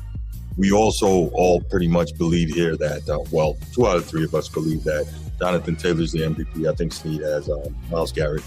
Okay, that's fair. I think this is the game that Jonathan Taylor is going to show it. I think, again, going against one of the all-time elite defensive play callers in the history of the game, I think this is the game JT is going to show it. And to Snead's point, absolutely. Possession, keep Mahomes off the field as much as possible. And we also got to keep in mind, like he said, the weather is changing. It's getting cold out there. Kansas City, all that. It is a 1 o'clock game, though. So Jonathan Taylor's from New Jersey. He went to college in Wisconsin. Even though they play in a dome in Indianapolis, he lives in Indiana. The cold is not going to bother this guy. He's going to go out there, and I'm sure he's going to want to get 25 carries in this game. So, to that point, as long as the Colts can establish the run early, and I believe they will make every attempt to do so, I think they can win this game, man. The key is going to be Daniel Jones not turning the ball over. Indiana Jones, just please don't turn it over. But other than that, I think the Colts are going to go in there and upset them. And we know that this is, the Chiefs are always around in the form, and Patrick Mahomes is great, but he can't be great every game, every year. And I believe this is finally the down year for the Chiefs. So I got the Colts here. Colts. Mm-hmm. I like the way you guys both wrapped up the reasoning for this. But Bruce, I'm going to have to disagree with you. Okay. I love Jonathan Taylor. Lord knows I do. Love the way the man can tote the rock. Oh, what's up? Pause. Excuse me. Good night, baby. Mm-hmm. Love you. That was right on time. I needed was a that little bit of Jonathan love. Taylor? Was that Jonathan Taylor? I wish.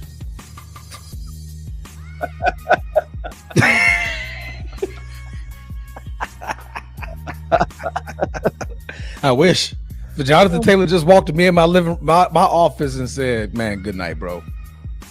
First of all, what the hell are you doing in my house? And then the response is going to be, "Baby, I love you." Yo, why are you here, bro? Why are you in my house, sir? Right. And you didn't get yourself something cool to drink, man. Have a seat. What are you doing? But no, Steve Spagnuolo is a tricky mofo. Mm-hmm. This is going to be a game where Steve Spagnuolo reminds the NFL, I'm still, if not the best, one of the best defensive coordinators in the NFL.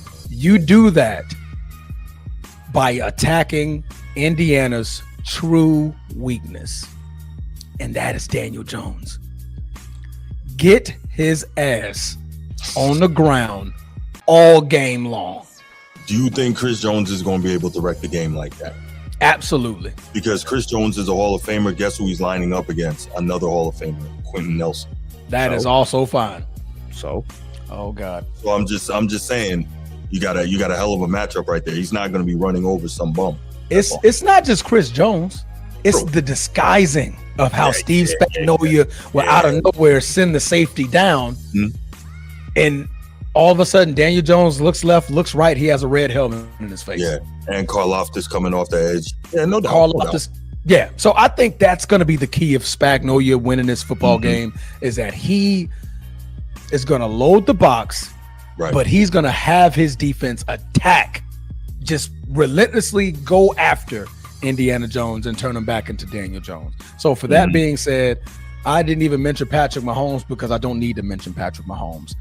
I am mentioning Steve Spagnuolo because this is going to be the Steve Spagnuolo game. So I'm going to go ahead and check the box for Kansas City wins this because of Steve Spagnuolo's brilliance. Okay. All right. Bam, man, that was tough. That was a tough one right there. All right, now we get to a more easy one. Baltimore. Boy, it's been a minute since you guys have been in anybody's top 5 that's realistically watching football. But the New York Jets can help you can continue your winning streak. Yes.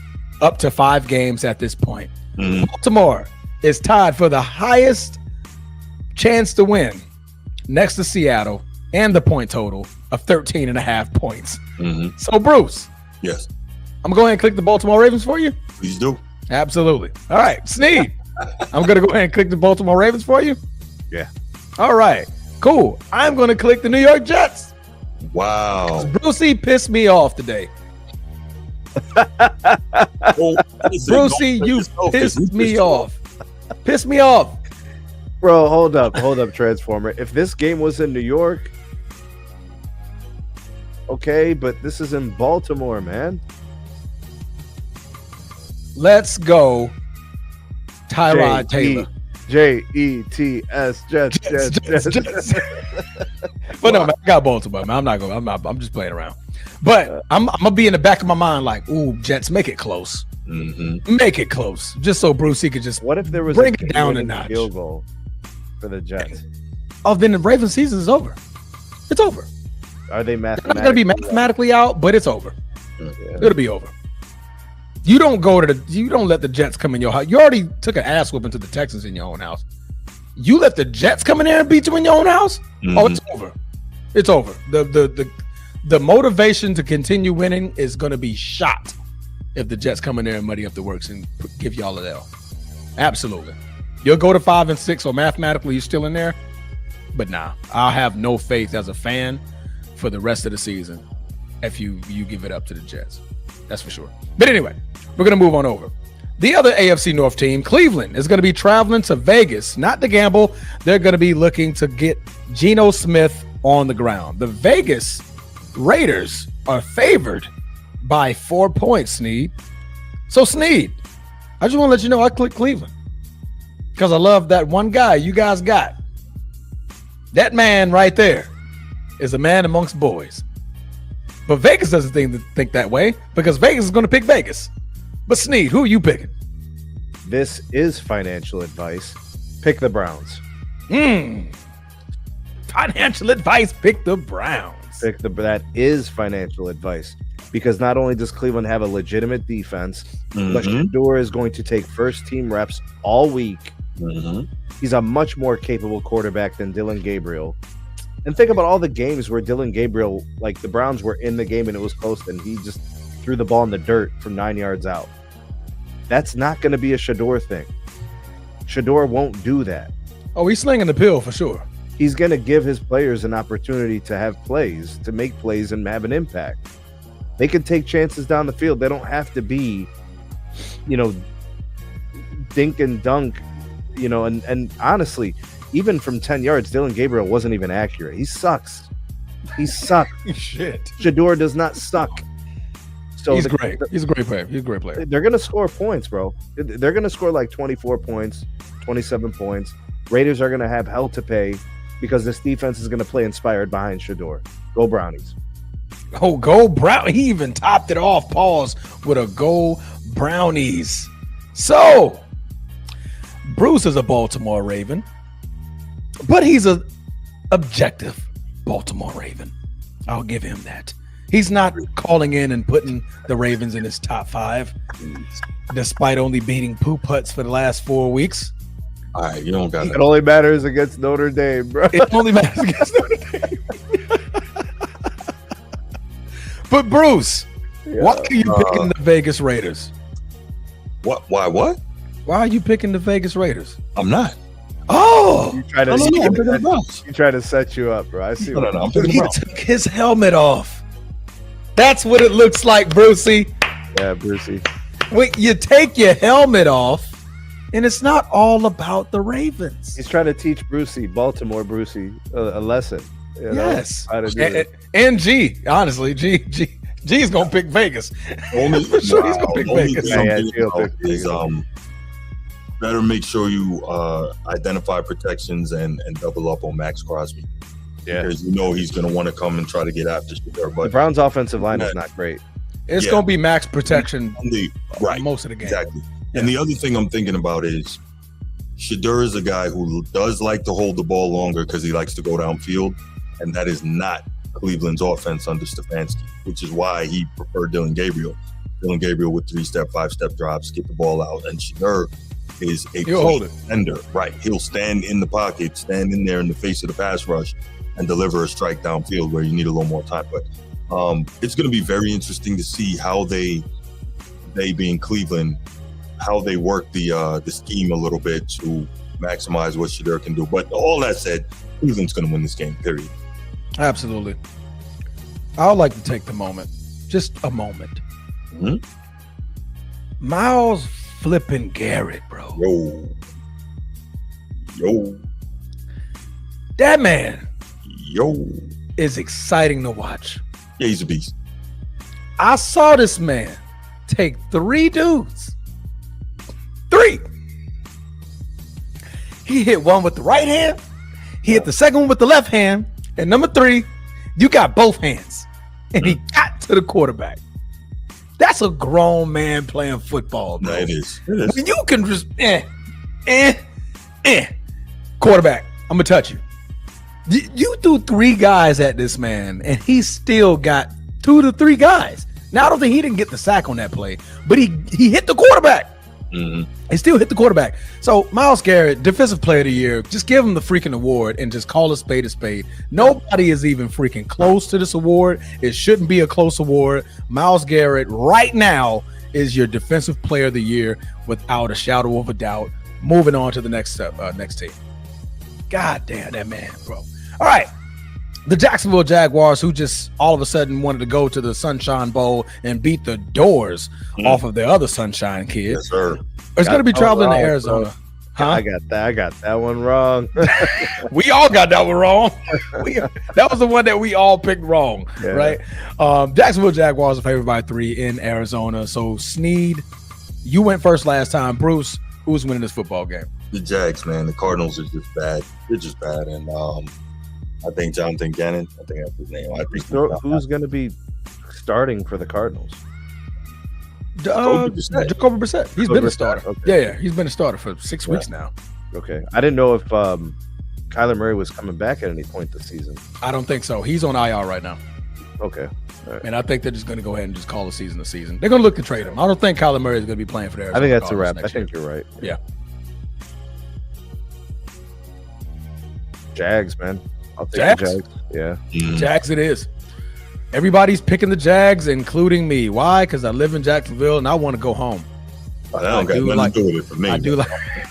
That has nothing to do with it. No, but man, to your point, man, if Jacksonville can stick to the run game like they just did against the not San Diego, Los Angeles Chargers, they can beat Arizona without a shadow of a doubt. Because defensively, they can slow down Jacoby Brissett enough to give them the ball back. All right, moving on over to the NFC East. Philadelphia Eagles are going to be traveling to Dallas to play Dakota Ramon Prescott. Dakota Rain Prescott. I said Ramon. Oh, Rain Prescott. Ramon Prescott. Philadelphia favored by only 3.5. This is a divisional game, so I can see why they keep it close. But does Dallas have enough defense to slow down what Philly has been lacking in their offense to pick off the victory? Sneed, who do you have? Eagles in a blowout. The Cowboys are going to get embarrassed in this game. Shit. That he just hit the button just right there. Blowout. Bruce. Oh, I picked Dallas. My bad. Let me go correct that for Philly. Dallas's defense is trash, bro. Yeah. Quentin Williams had a sack and a half. Bravo. No, 2 sacks last game. Bravo. I mean, you beat the Vegas Raiders. That's cool. But Bruce. Yeah, man. Philly, but I don't think they're going to dominate the way Snead thinks they are. These division matchups, man, Snead knows how difficult and how tough these division games are. They get tricky. And Philadelphia and Dallas hates each other, and Dallas going to be on some, we must protect this house type vibe, man. Philly's going to beat them, but it's not going to be easy. And remember, Philly, much like the Packers, has been struggling on offense lately. So, I got Philly winning, but not destroying. All right. The Trash Bowl. Atlanta is going to be traveling to New Orleans. New Orleans actually favored by 1.5. How?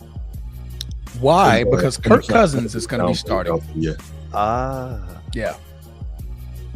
What's his name? Michael Penix. That is Penix. Junior. No pause necessary because there's an X. Correct. Is out with a partial torn ACL. So he's not going to play for the remainder of the season. I feel so bad for that guy, man. He has fought back. This is his third one. 2 ACLs in college. Right, there you go. Yeah. Snead. I don't even know, bro. Am I really? I have not picked the Saints yet this year. I'll take the Saints. I got to pick the Saints. It's crazy. Even Tyler Shaw is not terrible. Whatever, bro. Bruce, you did pick New Orleans this year already. You picked one upset. You said, man, they can't lose all 17 games. Right. This is the first time I picked them all year. I guess I got to do it. I guess it's going to be against the Falcons team whose starting quarterback is out with a serious knee injury. Yeah. All right, Bruce. You picking New Orleans again for the second time this season? I am going to do it. Yes. All right. Bruce is also picking New Orleans. I'm going to stick to the Atlanta Falcons because Vegas is trying to pull a 1Z on us. That 1.5 point. Yeah, it's 1.5. It's a little 1 point. Pick 'em. It's for sure a pick 'em. For sure a pick 'em. But I think Atlanta has enough to make it tricky and interesting for the New Orleans Saints. I think the field goal kickers are going to be in their prime this game to just kick a lot of field goals. Yeah. Because I don't see none other than Bijan Robinson being the reason why the Atlanta scored touchdowns. Pretty much it. Kirk Cousins, can he have a flashback of a 400-yard passing game again? Maybe, but maybe not. Drake London may not be playing, which also gives you cause to pause because New Orleans Saints have a good defense. But I'm going to still pick with Atlanta. I'm going to stick with Atlanta. Let me stick with Atlanta. All right, the know last that game. Spencer Rattler is completing 68% of his passes this year. I Yeah, on the guarantee bench. you the average depth of target is 6 yards. Kind of wild. Well, it was actually pretty long pause because he had Rashid Shaheed. He was just throwing it down there. Taking Yeah, his that's passes on the the field. point too. Yeah. It's, you know, Yeah. All right. Tampa, Baker touchdown maker is not going to be happy. Why? Because he just lost in a shootout against the Buffalo Bills, and now he has to try to prepare for another one against the Los Angeles Rams. In Inglewood, California, the Rams are favored by 7 points. Bruce. yeah. Baker was once in our MVP conversation, but now Yeah. he has dropped out of that MVP conversation. Sure. And do you think it continues with a loss here, or will he start raining the bells again with the This victory? is so here? tough, man. This is so tough, but I gotta go with the Rams here. Just Smart because choice. you know, I had them as my number 2 team in my top 5 this week. Oh shit! As we always talk about, their front four is ferocious. They're playing fantastic defense. They get into the red zone. They find number 17. And what's the other thing I've been talking about with Baker and with Tampa Bay? That defense is not holding up, and Yeah. he's having to play superhero ball every week. And when you play against the better teams, you need some help from your defense. That's correct. And of course, you know, all the injuries on the offensive side of the ball, that's not helping Baker either. So I gotta go with the Rams here. I like it. Yeah. Sneed. I would want to support the whole like Baker thing, but the injuries have mounted up over there. You know, a couple bad outcomes in the last 2 games, and the Rams they're playing at the top. Like they're as hot as anybody in terms of, you know, how well they've been playing both sides of the ball. I mean, offensively they're fantastic, defensively very good. I just talked about how Matt Stafford was an MVP candidate, was favorite to win it this year. Coaching staff has these guys firing on all cylinders. I don't know how you pick against the Rams. I know we love Baker. We're all on the same page about Baker. For sure. It's just too much. You just can't do it, you know. Yeah. And they'll fight, bro. That's not going to be the issue. It's just there's just not enough there, you know, for him to compete. I agree, man. I mean, they're clearly outmatched. They're just outmatched. There's no other easy way to put it. Weapons are better. Right now, the coach is better. Defense is better. Everything's just better. You got to go with the Rams here. You got to go with the Rams. The final Monday night game is going to be in San Francisco. The Carolina Panthers, who have been playing relatively well, are going to be traveling to San Fran to play Brock Purdy in his second game since he has returned. San Francisco is favored by 7 points. Bruce, does San Fran get it done? I was looking at this. I'm like, that's tough because Carolina is better than people think they are. And San Francisco is another team that is brutally beset by injury. Yeah. So it's like, how do you deal with that? But I think Robert Saleh is going to let the dogs loose on Mr. Need a Sandwich himself. So I'm gonna go with the Niners here, man. I can't see Carolina going across country to play a Monday night game and upsetting the Niners. I don't see it. All right, Sneed. Does he have what it needs to beat the San Francisco 49ers and Bryce Young? Or does the dogs get unleashed on the kid that needs a sandwich? What teams have the Panthers been beating? Let's look. Are there any quality wins in there is what I'm saying? Green Bay. One. Green Bay? Let me see. Cowboys, Patriots. Oh, no. They lost against the Patriots. Dolphins, Cowboys, Jets, Packers, Falcons, and Falcons. Those are their wins this year. No, sir. None of that is the San Francisco 49ers with Brock Purdy. So no, sir.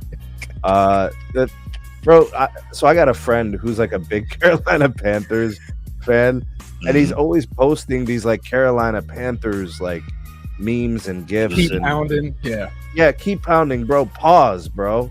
Yeah, just like major pause. Wow. Like I want to just reply, just pause. Right? It's crazy, bro. Man, keep pounding. Stop it. Listen, between the three of us, I pause the least, right? I don't mess with nobody. I try to leave you guys alone, bro. But I just want to the pause button needs to be hit 17 times a day with these people, bro. Yeah. Like, no, get that man a sandwich. Pause. Oh, And Jesus. y'all keep pounding. That's some stupid. Get out of here with that BS, bro. I'll take the Niners, man. McCaffrey's on another level. Brock Purdy's gonna, get in his groove, and they're just gonna, bro. Come on, man. You gotta pause that, bro.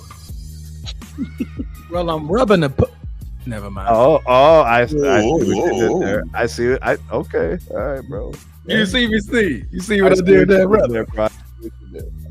gotcha. But this weekend, this Kitty's not going to be happy because San Francisco is going to beat the dog shit out of Carolina.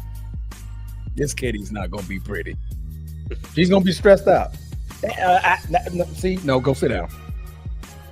She got upset. She got upset. My bad. Mr. Need a Sandwich is probably going to get sacked 4 times. Yeah, I guess He has probably been gonna playing throw pretty 2 picks. well this year, though. It's crazy. Yeah, no, he's been playing relatively very good. Wow, man. Yeah. And that well is against the Falcons. That well is against the Jets. No, not even. He didn't play good that game. That well is against the Cowboys. That well is against the Dolphins. And that well was against the Falcons. That was it. Other than that, he hasn't played well at all. San Fran ain't one of them teams that he's going to play well against. So I think this is very simple. But that wraps up our Week 12 Pick'em, guys. That wraps up our Week 12 Pick'em. Let us know what you think. Let us know in the comments. And tell us what you guys see. Ed Dogs thinks we're really sleeping on Carolina, I see. But maybe you're not woke. They're playing the 49ers, Ed Dog. Last time I checked, the 49ers. You want to stay sleeping on them? Fine, bro. I'm okay with that. I'll stay sleeping. Said I'm not going to wake up. Yeah, I don't want because I have conviction that the Niners are better than the Panthers. Yeah. There's a large sample size. Bryce, yeah, it's not just a Bryce thing. It's more than that. Agreed. Like it. All right. Right. Early mock draft NFL. Let's go. Let's take it to the next topic. Jeremiah Smith. Oh, wait. I got to wait another year. Wait another year. I'm about to say, he's not even coming out of the draft. What are we talking about? I know. Right. My brownies need Jeremiah Smith, bro. Shador and Jeremiah, man. Wow, that would be tough. That would be a weapon. That would be a weapon. But you need to stuck for another year. All right. So let's do this, y'all.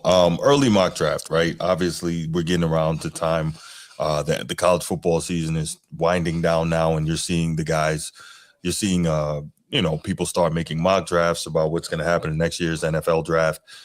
So ESPN writer Matt Millen did a kind of first round projection. So I said, this is kind of interesting. Matt Millen? Matt Miller. Matt Miller. Yeah. I sent you the thing. But anyway. Oh, my bad. I didn't even notice. That's on me. In our chat. So That's anyway, all good. But he did a projection of the first round. This is his first round mock. So we figured we would each take maybe two of the picks we really liked and kind of talk about them and see, what we thought about it just based on what we got going on here. So, oh no, I'm looking at the second one. I mean, they project that the Browns are going to trade with New York and get a second Oregon quarterback. Wouldn't that be? Yeah, I saw that. That would be crazy. That they really believe that the Browns are going to brown. I will never, ever do a sports podcast ever again. If the Browns did that, I'm going home forever. I will never be back, bro. I will literally cast myself to the shadow realm, bro. Cast into the shadow realm. Sheesh. Wow. That's tough. Yeah. But go ahead, Bruce. That one just no, you're good, man. So I'll just start with my two, and I'm sure you know what one of them is. But I'll start with Fernando Mendoza to the Jets. The Jets desperately need a quarterback, and I'm cool with that. Mendoza's, I think he's like 6'5". He's got a big arm. He's used to playing in cold weather by virtue of being in Indiana, so that helps. They're going to draft him. That, and you see that he got that kind of thing about him. There's been a couple of games this year where He's led some, late game drives to kind of secure the game away in tough positions. So I kind of like that. I think those are good things to see.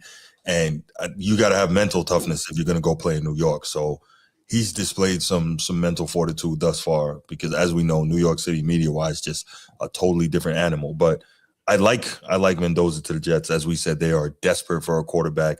Justin Fields is not it. Tyrod Taylor is clearly not it. So no, I like it. I'm not mad at that at all. That was my first one. Jeremiah Love. Why you have to be like that? Because I know what it is, man. You have to be. He didn't want like you to. Jeremiah Love. He didn't want you to. Dallas Cowboys. Yeah. So here's the crazy part, though. I don't like him going to the Cowboys. I don't want him in Dallas. I don't want that. But in all Why not, seriousness, bro? Dallas Cowboy running backs have had success. They have. It's a known thing. Every time they picked in the top 10, 15 for running back, they've been successful. Bell cow backs. Bell cow backs. Big guys. Bruisers. I want Jeremiah Love, no bull. And I can't remember. Oh, I talked to my other homeboy Kyle about this. I want him in New York in a Thunder and Lightning backfield with Scatterbo. That's what I got. Tracy Morgan. Get him up out there. It's not Tracy Morgan. That's what you're talking about. Yeah, Tracy Murphy? Tracy something. Tracy Murphy or something. Get him up out of there, Nah. Him and Jeremiah Love and Scatterbo, and yeah, that would be tough. That's what I want. New York Giants. That doesn't even sound good, Bruce. But you guys, guys haven't even named the best NFL prospect yet. So, like the most NFL ready player in this draft. Tate Baines. Tate. No, it's Not Caleb Downs. Caleb Downs will get drafted.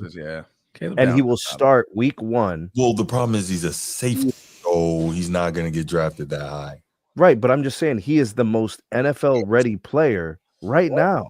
I think you could argue Jeremiah Love is right there with him. And I think you could, let's take Jeremiah Love out of it. That I'm biased. Okay, cool. Ruben Baines Jr., edge rusher from Miami. But that's the premium position. So it's easy to go that route. Okay. I'm just saying we've all acknowledged Caleb Downs as NFL ready last year. Correct. Okay, so this year is just seasoning. But he's ready. And he's getting NFL coaching, so that's going to help a whole lot too. He's going to be far advanced in terms of his football IQ, preparedness, readiness. Nobody's going to surprise him week 1 of the NFL. It's true. Yeah. He's going to be like, man, Carnell Tate's a nice player. Who was it you, Bruce, that brought up Carnell Tate? He's a nice player, but he's going to be good. You're not getting I don't think he's a game breaker. I think he's a game breaker.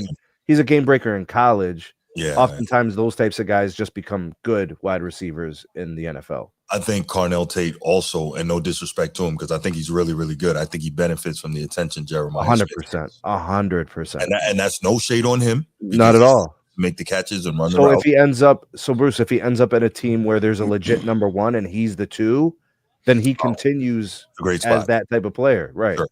Great spot. Yeah. I think Mekhi Lemon is better than him, though, from USC. That dude is, he's real deal. But yeah, those are the 2 that I've got. Jeremiah Love and Fernando Mendoza. I like Mendoza. I don't know that he's going to be some Superman franchise quarterback for 15 years, but I think he's very good. Peter Wood's probably going to drafted ahead of all those guys. Probably. Yeah. Probably, bro. Look, those positions, defensive line, edge rushers, they just hold a premium these days. So you would take Peter Woods over Ruben Baines? No, I would take Ruben Bain, but I think Peter Woods is the next pick right after. Yeah, I'm good with that. You know what I'm like, that kind of thing. Yeah. Like, I mean, you look for a dynamic edge rusher, especially if you're in need. Like a team that's in need of that, like you're going to take Ruben Bain Jr. because of the upside. Right. Yeah. And then what's his name? Arvell Reese. As you guys were talking about the linebacking crew, he's probably a top 10 pick too. He's really good. Bro, I think it's gonna be a lot of defense to start the draft next year. Okay. I think it's gonna be like, so the top 10 picks, I think like 6, 7 will be defensive guys. I think on this list alone, I think 7 of them. No, it's going to be 6 of them are defensive players. And because Ohio State's playing so well, Mhm. these guys are getting a lot of attention. There's a lot of film. People are watching like, damn, look how good they are. Mhm. This is a view into the NFL portal, right? These guys play an NFL defense with an NFL coordinator, NFL coaching. Like, so this is the best view of who they're going to be. Sure.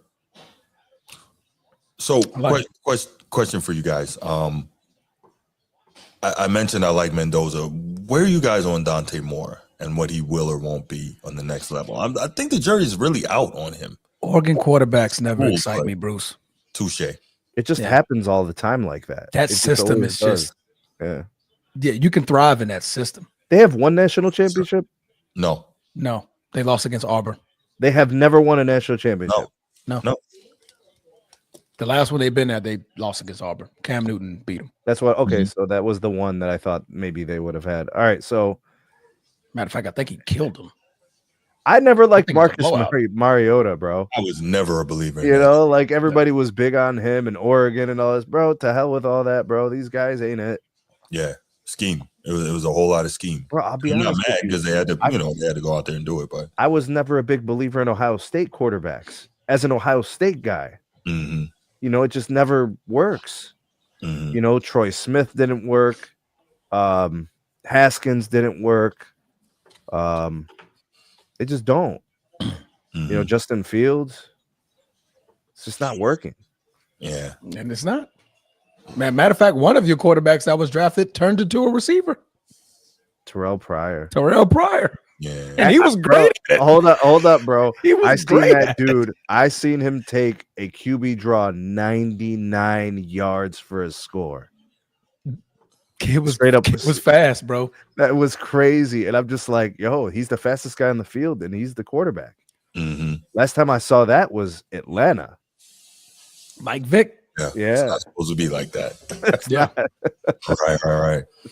But as a quarterback, he was limited, you know. Right. Yeah. Transformer, who are a couple of guys you're looking at here in this early mock draft? We don't give offensive tackles a lot of love. Shout out. That's right.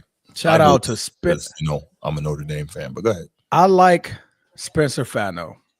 Okay. Out of Utah. Yeah. The Rams getting an offensive tackle that great in front of Kyron the Siren to protect Matt Stafford. That's right. Yeah, but that dude from Miami is gonna be gone.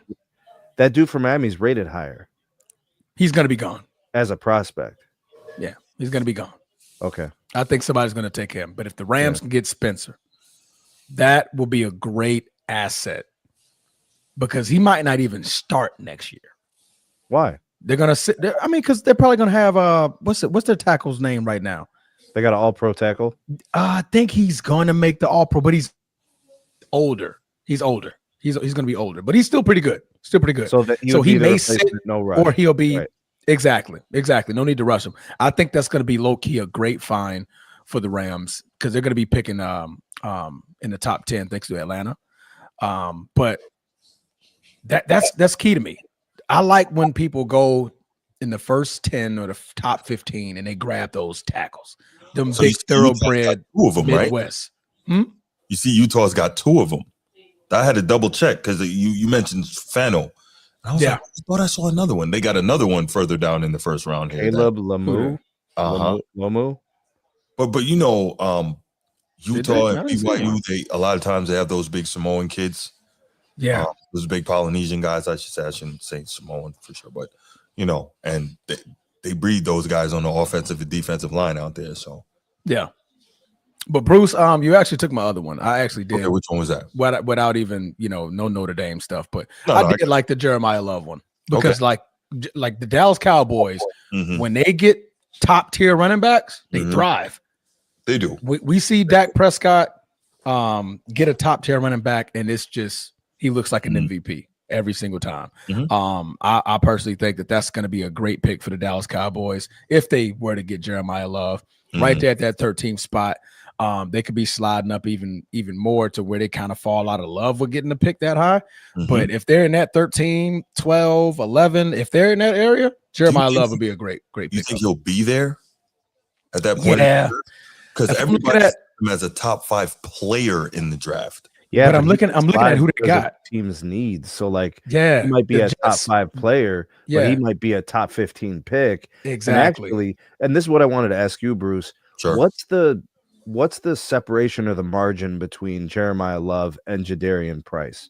So like, if you were to wait and draft Price, and that you got to wait till say maybe 4th round, Yeah. if like, what's the I think fall Price off? will probably go before that, but I think you will probably be pretty satisfied. And what I'll say is this, and I think we talked about this, Snead. What you get with Price is you get a guy who can run between the tackles, who has breakaway speed, but also can make big plays in the special teams game, in the return game for you. So that's something that, you can add, and that he can boast as a weapon, right? With That's value. That's value, right? Yeah. Jeremiah Love is probably the better receiver out of the backfield. He's also tough between the tackles, and you go to Notre Dame, these guys can block, right? They can block with physicality. So I would say if we give Jeremiah Love a 95, Jadarian Price is like an 88, maybe a 90.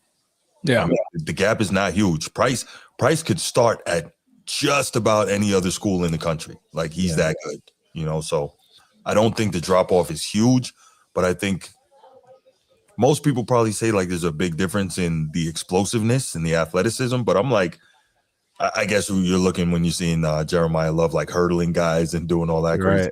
But he's got a little bit of Saquon to him. Mm-hmm. You know what I mean? But when you got Jadarian Price like smoking people, returning kicks, it's like, well, that's some explosiveness and some athleticism as well. So I don't know. Yeah. What's going on, Coach T? How you doing, brother? Coach T. Coach T, what up, man? But no, I mean, I look at Jeremiah Price. I mean, because you say the top 10, and honestly, it may be 2 teams that might try to pull that trigger. Okay. But then again, it'll be too early. I mean, because the Titans, they're going to be top 4 pick. Titans pick a running back at 4. You're smoking crack. Giants, they got their guy. Cleveland, they got their guy. The Jets, they got their guy. The Vegas Raiders, they just got their guy. New Orleans Saints got a guy, but they need a bit, like, the running back is not necessarily a need for them. They need defense or a quarterback. Washington Commanders could be interesting, but I realistically think that they could slide, may want to trade up and go get a stronger defensive guy, because they truly lack on the defensive side of the football, and I don't think they're a quarterback away. Cincinnati Bengals, if they don't draft anything other than defense for the first 5 to 6 picks, somebody needs to get fired. If they draft a running back, somebody needs to be fired ASAP. I'm talking the moment it says Holden might have got fired already by that time. So the who moment knows? it says the Cincinnati Bengals select Jeremiah Love out of Notre Dame, the next highlight should be general manager fired from Cincinnati Bengals. Immediately fire him. Like, that's just terrible. I wouldn't mind Jeremiah Love in Cincinnati, but with an elite passing game and those weapons on the outside, how many carries is he going to get? 20 20. You really? Joe Mixon was getting 20 a game. Was You're he? going, Was he in yeah, 20 yeah. Because Joe Mixon was out of the backfield too, and Jeremiah Love can catch. Yeah. No, And I remember Joe Mixon. Joe Mixon was averaging between like 18 to 22 for carries, and then like 5-6 targets out of the backfield. All right, then I'll take that. Okay. Yeah. And then the thing about it is that I think the Bengals look at their offense and be like, yo, we got to get the ball out of Joe Burrow's hands. Yes. Because this man he's injury prone. Yeah, for sure. We got to take the ball out of his hands, but still way too high. First 5 picks, all defense, safety, linebacker, defensive tackle, another defensive tackle. Because obviously Trey Hendrickson going to be, obviously he may be gone. You're going to need a defensive tackle to replace that. They're not competitive defensively at all. At all. That's why all 5 picks. Yeah. All 5 picks, including the one you trade Trey Hendrickson for, if you can get a trade. If A they sign have and trade or offensive something needs, like that. if they have offensive needs, address it with trades. Trades. Do all of your drafting on the defensive side. Defense, right? Yeah. You look at the Arizona Cardinals. That's a maybe, but they need defense. They need defenders. The Rams got a guy. The Dolphins got a guy. Vikings, maybe. You know what I mean? But now again, we're around that 11, 12 mark. So, that's why I think that, Jeremiah Love won't be a top 10 pick. Those other guys have much bigger needs than that running back. And then the ones bigger fish to fry, bro. Need a running back, they already got one. So, but yeah, man, I like Jeremiah Love to the Cowboys though, for sure. There you go. I like it. Nice. Blue. Mm-hmm. Jermad McCoy, the corner out of Tennessee. Probably going to be a top pick because of the premium nature of the position. Yeah. With all these elite receivers in the league now. Caleb Downs, like a little bit of nickel, slot defender, playing safety. I think that top 10 is going to be. But do you think the ACL is what's hindering him? Because they may look at that. Yeah. I don't know, man. He's 6 feet 193. It's not like he's a running back or whatever. It's not a power position. Yeah. I mean, hell, we saw Honey Badger tore his ACL twice in his career. I mean, he was injury prone, still pretty productive, but like all those while he was with the Saints. Yeah, but I'm saying, like, for you to have fear about a player. Got it. Like that position, it's not really the one to fear. Like running back makes more sense. A wide receiver, you maybe, but like typically the recovery with these ACLs, Transformer, have been like basically 6 you're months. back to normal. Yeah, 6 months. It's crazy. That's crazy to me. I remember when that shit was a career ender. Yeah. I'm aging myself, obviously, but ACL, they were just like, well, you will never be the same. Maybe we'll see you in a couple years. Could you imagine if Gale Sayers had the technology to fix his knee? Yeah. The Kansas Comet would have had some extra good years out of him. He probably would have more records. Wasn't Bo Jackson an ACL? No, he was a hip. Bo Jackson was a hip. Yeah, hip. Okay. Which was like a freak accident. Like, you ever watch the play? No. So unusual. Those kind of injuries always are kind of weird. A hip, A damn hip. A hip. All right. Cowboys don't need anybody, according to Sports T. Coach T. Cowboys do not need anybody. Says who? Says Coach T. Right. So Jerry Jones don't pay him on time, and then they go through this little circus, right? And then they trade him to the Green Bay. I haven't seen it all now, bro. I've seen it all now, man. Yeah. Derek Queen is hooping. Yeah, okay. He meant to put HOOP. How we been talking about NFL this whole time, and your brother out here talking about NBA in the chat? He's ADHD is a thing. We're staying focused, huh? No, ADHD is a real thing. No, I think what he's saying is we need to transition. Yeah, he says it's time to talk about hoops. LeBron, Ramon, James Sr. Yeah, there you go. Oh man, hold up now. But we're not going to remember Uncle Ruckus, Transformer. You remember Uncle Ruckus? LeBron James. LeBron James. LeBron James. Boy, y'all gonna get enough of that LeBron James. LeBron. Man, if you never watched the Boondocks, man, you haven't lived a good life, man. Like Boondocks that's just so. I'm pretty sure the first time I heard MF Doom was on Boondocks, bro. Really? I'm pretty sure, bro. And I was just like, yo, that beat's sick, and I like Shazammed it, and then it took me to Mad Villainy, and I was like, what is all this, bro? Yes. For sure. All right. The moment we've all been waiting for. The King has returned. The Los Angeles Lakers have their leader. Fearsome King. The Almighty King. The point leader King. 23 years in the NBA. Destroyed all his idols. King. Destroyed all doubt. Destroyed all nepotism. Destroyed it all. Destroyed everything in his path. Has his own media company. his own followers. They call them Brononites or the Bronsexuals or the Braun lovers, the ass kissers. Everybody was rejoicing. Knee pads. The knee pads, the knee pad crew. Everybody rejoiced. LeBron Ramon James Sr. made his return and made a great return against the Utah Jazz as they beat the Utah Jazz 140-126. But we're not going to talk about the full of the Lakers roster right now. We're going to embrace the Kings' return. Why? Because the 10-point streak continues, guys. The 10-point streak continues. And before Bruce said, he got to make sure he get his numbers, he didn't even try. 7 field goal attempts. I'm just saying, I know where it could come from. But did you see the kid wheeling and dealing last night? Did you see him wheeling and dealing? 12 dimes. 12 dimes. Oh. 1 turnover. It should have been 13 if DeAndre Ayton remembered he can, do a layup.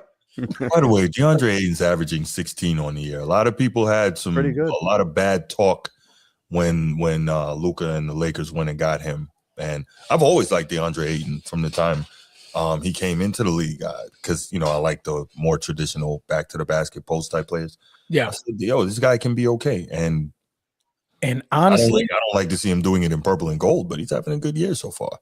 He could have an even better year now that LeBron James is there. Because if you looked at that moment in the fourth quarter, third quarter or fourth quarter, end of the third, beginning of the fourth, him and DeAndre Ayton was like this. It was like every time LeBron knew I can spin to the basket, you got to send that next guy to me because the first guy is too small. I'm going to blow past him. And he's just no looking, throwing it up to Ayton. Like, I know you there. And DeAndre Ayton can roll to the basket. So don't be shocked. I won't be remiss. You said he's averaging 16? I won't be shocked if it goes to 18.5 by the end of the season. I won't be shocked. I'd be surprised. I won't be shocked because the way Luka and LeBron can easily use him, in the way that if you look at when DeAndre Ayton is at that 15-foot free throw line range, he's putting it in the basket. See, I think he's going to score 16 a game still. It's just going to be more efficient because it's going to be rim rolls. It's going to be it's going to be a lot of rim rolls. So I think his percentage will be higher. His field goal percentage, he might shoot 60% or something like that. He might already be at 60%. I think his numbers are going to go down. And he's at 69.9 right now. I think it's going to stay in the 60s the whole duration of the year. Yeah. Like he's due for a regression because I think he's been overachieving. But like with how that dynamic would be with LeBron, if LeBron's looking for him several times a game, those are easy, rim rolls, alleys, whatever. Those can be easy buckets. You're absolutely right, Sneed. You're absolutely right. Bruce, what are your thoughts? LeBron, in his historic moment, is playing in his 23rd NBA season and comes back and has a triple-double in 30 minutes. A double-double, excuse me. I meant to say double-double. Double-double in his first game back. How was LeBron Ramon James Sr., the king? How was his performance in his return back to the Los Angeles Lakers? Shout out to LeBron. Tremendous achievement. 23 years in the league. Comes back, fits in seamlessly. 12 assists, 1 turnover. Great job. That's it? That's it. Really? Yes, really. Nothing? What am I supposed to say? There's nothing to say. Pause, but you didn't put a but in there. However, be that as it may. Something. Are you okay? I'm well, thank you. Where's Ben? Ben is sleeping. We check on your dad, bro. Yeah, Ben, check on Bruce. I'm about to say, call now. Hey, Siri. School tomorrow, man. Get ready to send the ambulance to Bruce's house. You sure you're not having a stroke? Really? Is something happening? Because this ain't right. Sneed, am I tripping? Or did you just hear Bruce just say, "Good job, LeBron," but there was no buts? I think Bruce, like LeBron, is kind of jogging into the start of the season.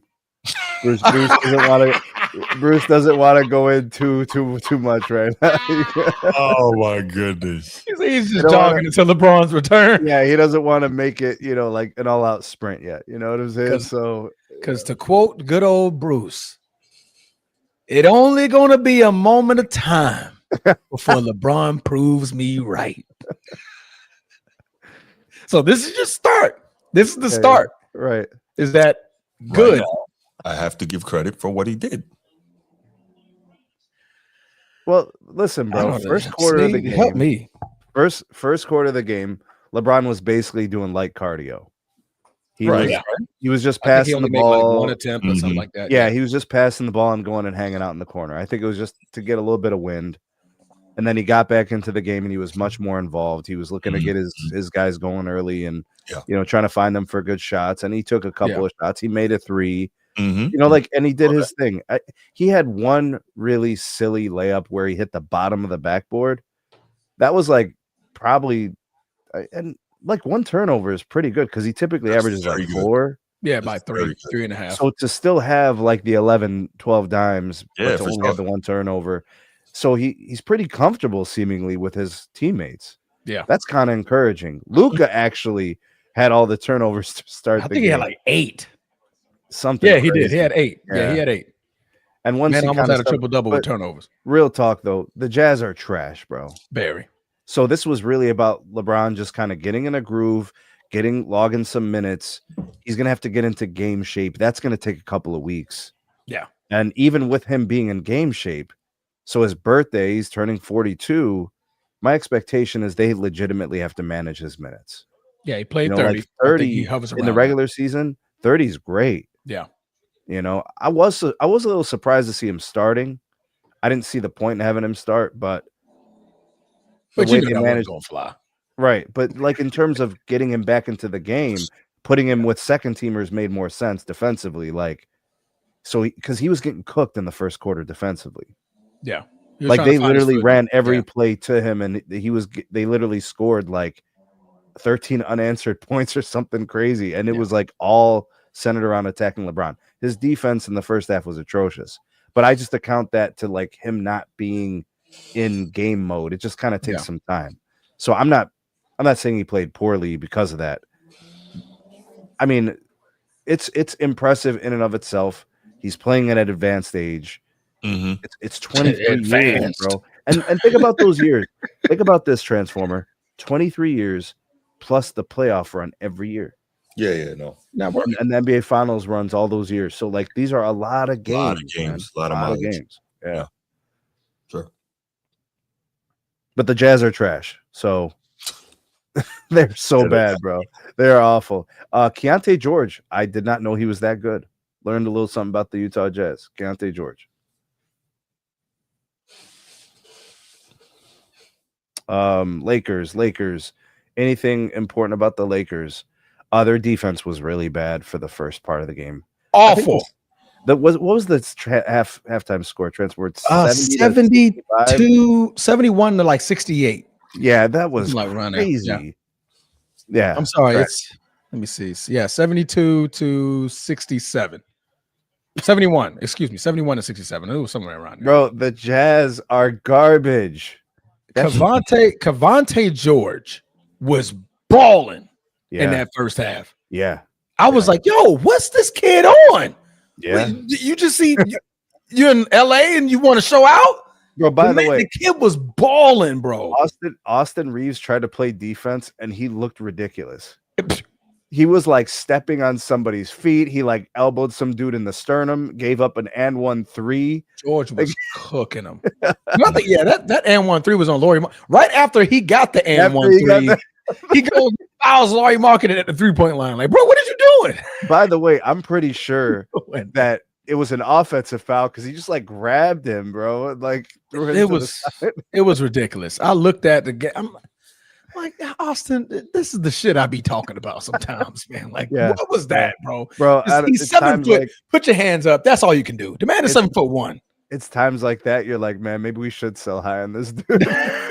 Bro, But man, Austin Reeves, I mean, he played a great game. Had 26 points, 7 for 11. I mean, very, very efficient. But it's like, again, bro, it's plays like that where you just like, why? Why? Him and Luka combined for 3 for 14 from the 3-point line. So not a very effective shooting from the 3-point line from anybody. LeBron Ramon James was the only starter with a positive 3-point percentage. Like, so, but that's not surprising when you're looking at Luka Doncic, but you know, jacking up 10 threes, you know, he's not going to be very, very efficient. But yeah, was he 2 for 10? I think 2 for 10. Yeah, 2 for 10. But the thing about Luka and Austin Reeves, what they do best, they get to the freaking free throw line. Yeah, for sure. 28 attempts between just the two of them. Then they hit 24 out of 28. That's carving them up. Transformer, you noticed that Rui's mid-range game has really come along, bro. Okay, I thought I was tripping. It was smooth. It's damn near automatic. Yeah. It's damn near automatic. I'm looking, I'm like, God damn it. It's got a nice. At 18 feet? He's a nice. It's a nice shot. Yeah. Yes. Yeah. It's dependable. It's high release. He gets to his spot. Yeah. It's right there on that elbow. And he like, if he's on that elbow, he's shooting it. And I'm not mad at it. If they get that going early, that bodes well to kind of like open things up for other players, right? Because now you can't key in on any one guy like Luka or Reeves or whatever. Another bright spot. Jake LaRavia, I had no idea who the hell you were. I didn't either. I had no idea. When we saw that trade or that signing come in, I'm like, who the Jake? We could even say his name. It was like LaRave, LaRoasting Beans. Like, okay, but you had to hear somebody say it. Oh, LaRavia. Okay, that kid is showing a lot. When they give him run. He's using it. Yeah, he's using it. 16 points off the bench, 6 for 10 from the field, 2 for 5 from 3, got to the free throw line, chipped in a couple of rebounds, 2 assists. But on top of that, it's also the defense I'm seeing from him. He's trying to play defense. Like, he's like, okay, when I'm on this floor, I'm going to play defense and I'm going to hustle back down the floor. And Jake LaRavia is definitely doing that. I think Jake LaRavia is what we were expecting out of Dalton Connect. I still don't know why. Okay, we're not, in like initiating Dalton Connect. He's like falling out of favor with JJ, I guess. Ever since that trade, bro. Yeah, that's probably what it is. Ever since that trade request, and we got him back. It's like we was already planning to be without you, bro. My bad. So we're gonna go ahead. And welcome back, bro. We're just gonna continue to be without you, I guess. But Marcus Smart, man, he's playing very, very well as well. I do like his minutes. He's still showing that he has some guy around here, please. Thank you. What is it? Huh? I said, let's not mention that guy around here, please, and thank you. Oh, come on, bro. Don't be salty. I'm wearing green, bro. I'm wearing green. There you go. Be happy. Don't worry. Be happy. But no, man, Marcus Smart, he's been playing great defense. I like Jackson Hayes come off the bench from DeAndre Ayton, like that energy sparked them extra 2 to 3 rolls to the basket, easy dunks, easy putbacks. The man had a nice little free throw joint where he took it from here. He took it from here. He was like, oh, y'all giving me a lane? Easy day. He's Hayes, he's like a less goofy JaVale McGee. Yeah, I can see that. That's a nice analogy. Like you remember when JaVale was like flying around in Washington when he was Shaq and the Fool? Yeah, where he was like the Shaq and the Fool Hall of Fame. Like, like literally for consecutive weeks. Yeah, he was on Shaq and the Fool, bro. Yeah. DK doesn't play defense, so where are you going to play him? That's true. Don't connect. It's not important. Doesn't matter. Well, that's a Jokic response. I'm gonna give you a real response. No, that's a modern NBA basketball response. Defense is not important. Carry on. We just watched the Oklahoma City Thunder win the NBA. Beat it with defense. No. That was an anomaly. Defense is not important. So 6 blocks didn't matter. What can we say about the Golden State Warriors while they're winning their championships? They had defense. Anomalies. What are we going to say about the 2020 ring, the 21 ring? Look at those teams, the 22 ring. Every single team's got defense. No, none of that is important. Don't try to tell me about defense. No. All our favorite players. Dog, what did you do to him? What did you do to my host, man? Baby, don't cry no more. What did you do, Eddie? Damn, man, leave the Jokic shit alone, man. We get it. Jokic is great. Let him be great in this area. Era. Right.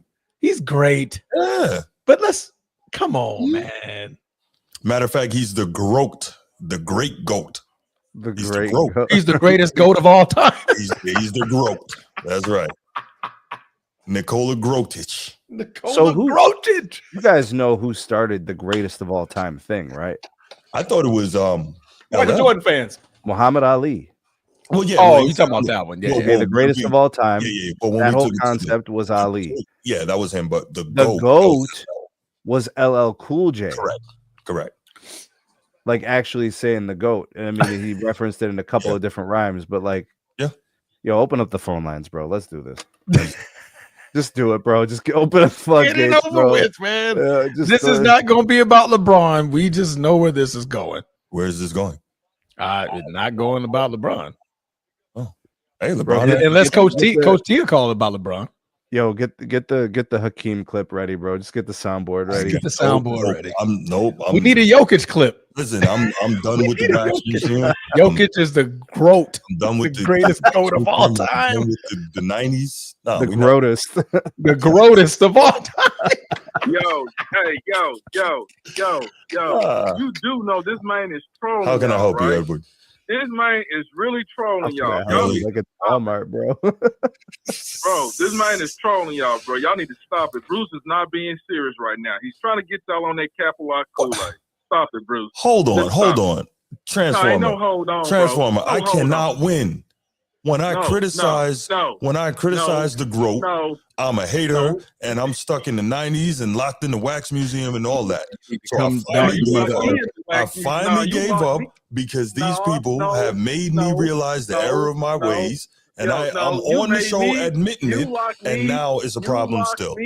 No, you locked me in the wax museum when I thought that Hakeem Your Dream won 2 regular season MVPs. We're not even. He just won 1. We're not talking about him no more. That's the 90s. Nobody cares about that.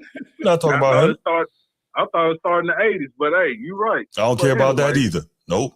We done with all that. So Eddie, what is your take on LeBron James being back, brother? Back. My take on King James being back. First of all, good evening, good afternoon. Like the way you started that, brother. Like the way you started that.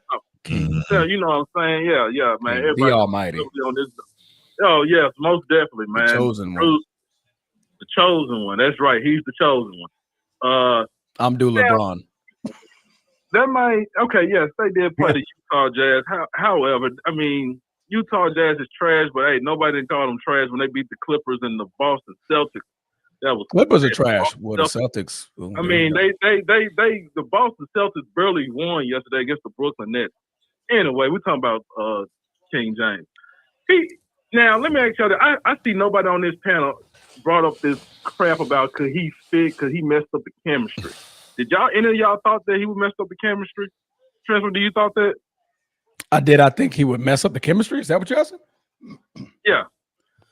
No. I mean, I didn't think he would mess up the chemistry. I thought he would come and fit seamlessly right in and hand the ball to Luka Doncic like he was doing all game yesterday. Can I answer this question? It's not enough time. Go ahead, Sneed. Come on, I want to know, Sneed. Because Sneed, come on, Sneed. Come on. This is not the kind of team or opponent that's going to be requiring a solution like that. We're going to find out more about that when the team needs points, when the team needs solutions offensively against a better defense. So like in a game that's more premium with a better opponent, then we'll find out what this team actually looks like and how LeBron will intervene within the offense. He got to play against a terrible team, which is beautiful for him, so he can kind of work his way in gradually. Yeah, bro, he was jogging the whole first quarter. He didn't want to do anything. He was literally trying to break a sweat. Oh, so we got to play the Jazz again, so it's not like the next game is going to be a good testimony to what he's doing. Okay, so I think Now I know they lost. Now, did nobody talk about when they got blued out by Atlanta Hawks? That was crazy. That was mad crazy right there. That was an anomaly game. But go ahead. Yeah, but so when are they next 5 games? Who are they playing? I know it's Utah. Who's the next? Utah, Clippers, Dallas, New Orleans, Phoenix, all poo putts. Man, Phoenix been balling, but all right. But Utah, nah. I mean, LA, nah. Dallas. We're gonna want to see Lakers versus Houston. Yeah. Lakers versus OKC. Lakers versus Denver. Lakers versus Golden State. Lakers versus Spurs when they're healthy. I know Wemby's out with what does he have? Calf strain. Calf strain. Because then what we're gonna see, Eddie, is we're gonna see what JJ has in place. How is he managing the offense? Who's gonna primarily handle the ball when all the guys are on the floor? Yeah. See, when they're separate, we know how this is gonna play out. Yeah. But if they're all three starting, where it's Reeves, Luka, and LeBron, how does that dynamic work? Because yesterday, when all three are on the floor, LeBron's in the corner. Did you see that? Do you see what I saw? Luka had the ball the whole time. I want to know if that's real, or if they're going to be smarter and they're going to say we're going to get LeBron in the post and we're going to have him pass out of the post, spin into a layup. Like that makes more sense to me. But that's going to be on how they decide to play it. Yeah. And the crazy thing about it is you got three guys trying to triple team a 40-year-old. Who does that? Like really? A bad team. Yeah, that's crazy. But speaking of those teams, so all that stuff I agree with you with. So in that case, if they do fail, that's when the LeBron James hating panties will come out and come put on, and that's when everybody will trash him and say it's his fault, right? Because if they get blown out defensively, then shit, they've had a poor defense before he got there.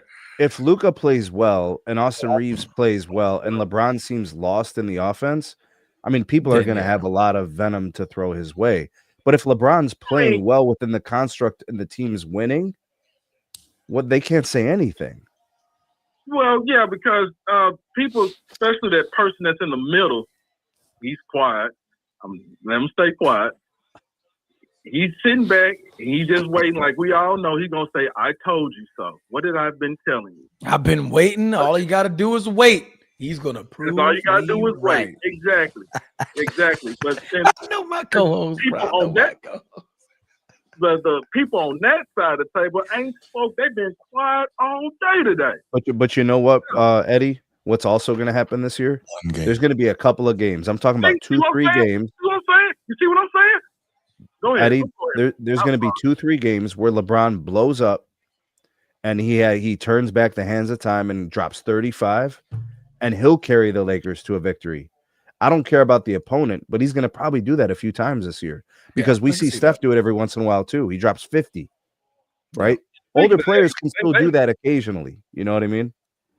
Yeah, and then man, that's speaking of that, man, they set out. All three of their starters set out. Jimmy Butler set out, Draymond Green set out, and Steph Curry set out, and they lost tonight against Miami Heat. And I know you're going to say Wax Museum, Eddie, but this NBA, when it comes to that load management, that time off for no reason, it literally is bad for the NBA fan. But don't you think? Okay, you're saying that, but speaking of that, don't you think Victor Wembanyama, he needs load management for his height and strength and what's going on with his health? No. But he had a games, man. No. He actually needs to play. If he's not injured and he's just dinged up, he should be playing. But he's injured. He's having trouble running, so he's injured. Players need to play hurt sometimes. There's no such thing as perfect. What, do you get away from a marriage just because you got an argument with someone? That's not how that works, bro. Brother. That's not how that works. Like, there's a certain element of resilience, toughness. Sometimes you just have to fight through things. Yeah. It builds character. And you know what? The journey is always better when you fight through it. Like, every single player has proven this to us. Every player that we love and respect from the past. Stop. Why are we talking about the past? Nah, let's get out. Mamba. That's why. Because Mamba, bro. Mamba's not the Wax Museum. He's the golden statue. We're not talking about the past. The reason why these guys need load management is because they have not persevered through these moments before. They're not prepared. They never had to. But see, like, okay, what was all the issues with Yao Ming? Yao Ming had like experimental foot procedures done. Yeah, that man His really body had literally bad fell body. apart. His bad body. He was playing through all that, right? And he had a short. He had a Hall of Fame career. Yeah, but it was short though, wasn't it? It was. Most 7'5" guys don't play a long time. Yeah, they don't play a long time. Their body is just not genetically inclined to last. But why would you? But why would you want to extend it by, like, putting through, just dragging out like what they're doing with Embiid when you're not getting quality years anyways? You might as well get your front end concentrated with your best years and just play 10 really good years than to drag it out and just milk the game for 17. Shaq could have retired after Miami. He literally should have. He could have retired. He didn't. He accomplished nothing in after Boston, Miami, in Cleveland, in Phoenix, and in another Boston. team. I said Boston. And if you look at his age, he wasn't even that old. Like, he's old for like all-star status, but like he was like 33. Yeah. 34 when he left Miami. Is that really that old? Don't y'all remember Eddie Curry? I do remember Eddie Curry. Mm-hmm. The center? Yeah, man. That played for the Clippers? Yeah. And the Knicks. Yeah. And the Bulls. Yeah. Damn, yeah. Man, he did play for the teams. What year was that when he got drafted? What was it, 2008 or 9 or something like that? No, way sooner than that. Yeah, it was way sooner. He's probably closer to like the front end of the decade. Yeah. Mm-hmm. I remember playing NBA Live on my computer, and I had got drafted to the Clippers, and I had Eddie Curry. Okay, but other than that, man, I mean, I ain't gonna stay too long, man. He did good and everything like that. LeBron, he one game at a time. They got the next one, Utah, but I ain't gonna hold the phones up. But good job, everybody on this channel. Everybody hit the like and subscribe for my fellas, especially for Bruce. Hey, yo, Go had 28, 10, and 10 tonight. Yeah, I told you he's a GOAT. Man, get out. He's a GOAT. Greatest GOAT of all time. There you go. He's the greatest. What does that mean? Crazy, what does GROAT mean? The GROAT is the greatest GOAT of all time. The GROAT. It's like it's basically the GOAT squared. Yeah, it's like to the 10th power. To the 10th power. Yeah, you know what, Bruce? Hey, you know what? Your GROAT would have cooked up Eddie Curry. You know that too, right? Oh, yeah. He'd have cooked them all. Yo, we brought Eddie Curry into this, bro. No, we're not doing it. Bro. He cooked everybody. You would have ate the main lunch. Dap, all that. There you go. I'm gonna holler at you, though, guys. All right, bro. Bruce, you be you, man. All right, brother. You be you. Water. All right, water, bro. Hey, yo, Bruce, call back, man. Call right back. I know damn well Transformers sweating right now with that damn hat on. Fans on, baby. I'm feeling real good. Oh my goodness. And my socks is off, so I'm getting the breeze. Your feet, a part of your temperature, your upper body. It is. Yeah, it is. Come on, call us back, Brucey. Call us back, Bruce. Tell us how the Ravens are in the top 5 in the NBA for some odd reason. Wow. That was top 5 NFL teams. Ravens. And don't forget Baltimore. And Baltimore. Right. And Baltimore is the 15th. Yeah. What up, Bruce? Brucey. Hello. What up, man? What's going on, man? All right. Hey, What's man. How your boys feeling tonight? Feeling good, man. But listen, right? Lakers, LeBron. If we get that LeBron to fit in with what they got going on now, the Lakers will be formidable. Hey, I've been drinking a little bit of wine, Just pause for a little bit. You breaking up, bro? Well, yeah, a little bit, bro. Hello. Yeah, go ahead. Hear me now? Mm-hmm. Good. The Lakers looked good last night, man. Even though they was playing a lowly Utah Jazz team that wasn't playing no goddamn defense. I'm about to say, because that is not good. Lakers are playing no defense, man. LeBron looked good. He fit right in and looked good.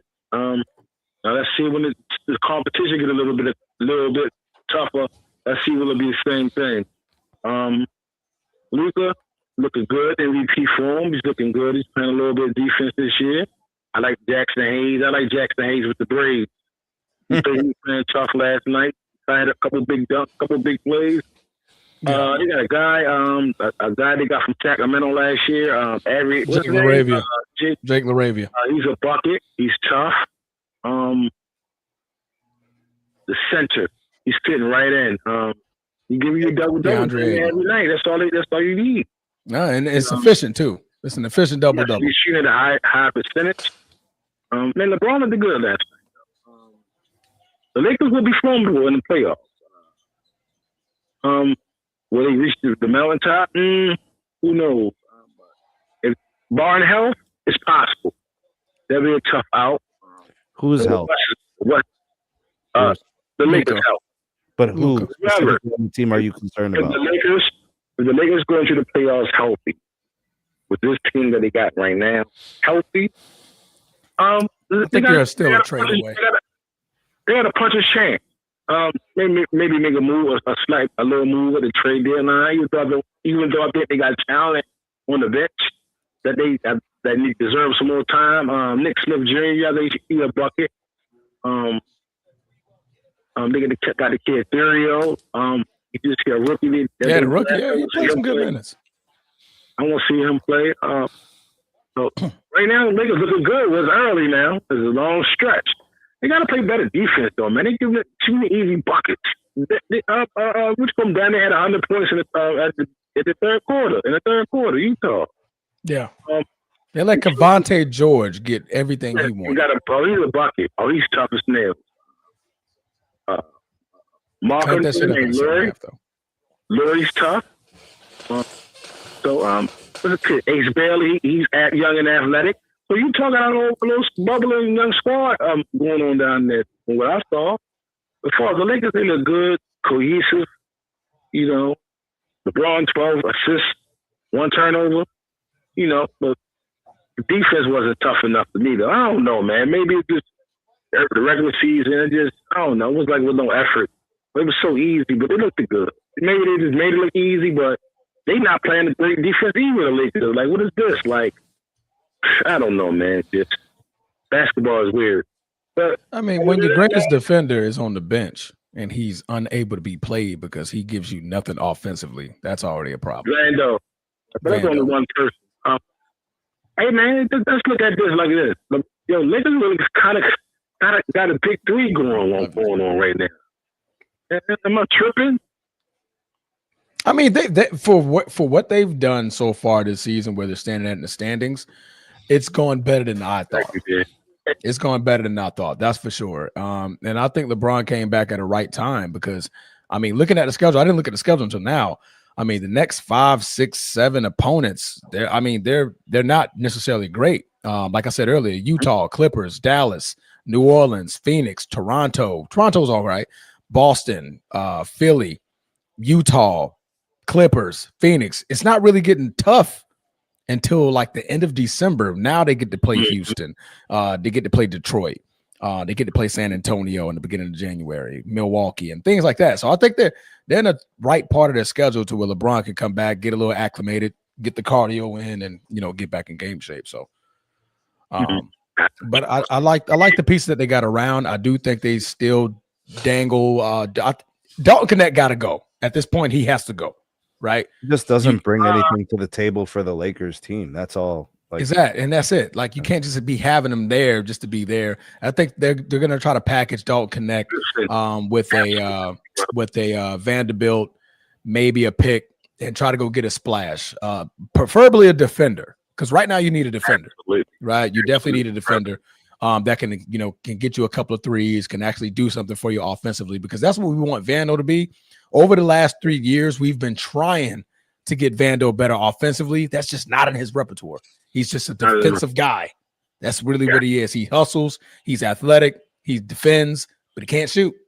And in today's NBA, those players don't truly exist anymore. So you need to be able to at least be able to shoot the three. I'm gonna keep it real brief, real quick. I'm gonna get on. I'm gonna shout out the Pistons, man. Right now, Detroit basketball is a great thing that's going on right now. Detroit basketball is back, and it's a good thing to see. Good thing to see. I'm gonna say this about the Lakers though. Bronny, man, you're playing scared. Real quick, give me 30 seconds. You just playing scared, man. They've been talking about it on Gil's Arena today, and I saw what they saw. He's just like, yeah, they scared to shoot the damn ball. What's going on? Bronny. JJ basically benched him the other night. Only put him 10 minutes when nobody was playing. Because he was scared to shoot the ball. Brucey, my brother, Bronny is shooting 25% on layups. This is bad all around. He's not good. Like, how long is it going to take for everybody to just acknowledge the real truth? He's not good. He's not going to be good. He's getting opportunities he doesn't deserve, and he's still not good. It's pretty simple. Right now, the writing's on the wall, brother. Bro, they literally said he was 3-and-D. He's not 3 nor like D. I was about to say, where's the 3 and the D? Okay. Wow. Shit. And LeBron, what, on Instagram or was it Twitter? He was talking about how Bronny's better than half these cats out here. Hey man, listen, is a bad look. It's just turning out bad. He's not bad, but he bad. Shoot the ball, brother.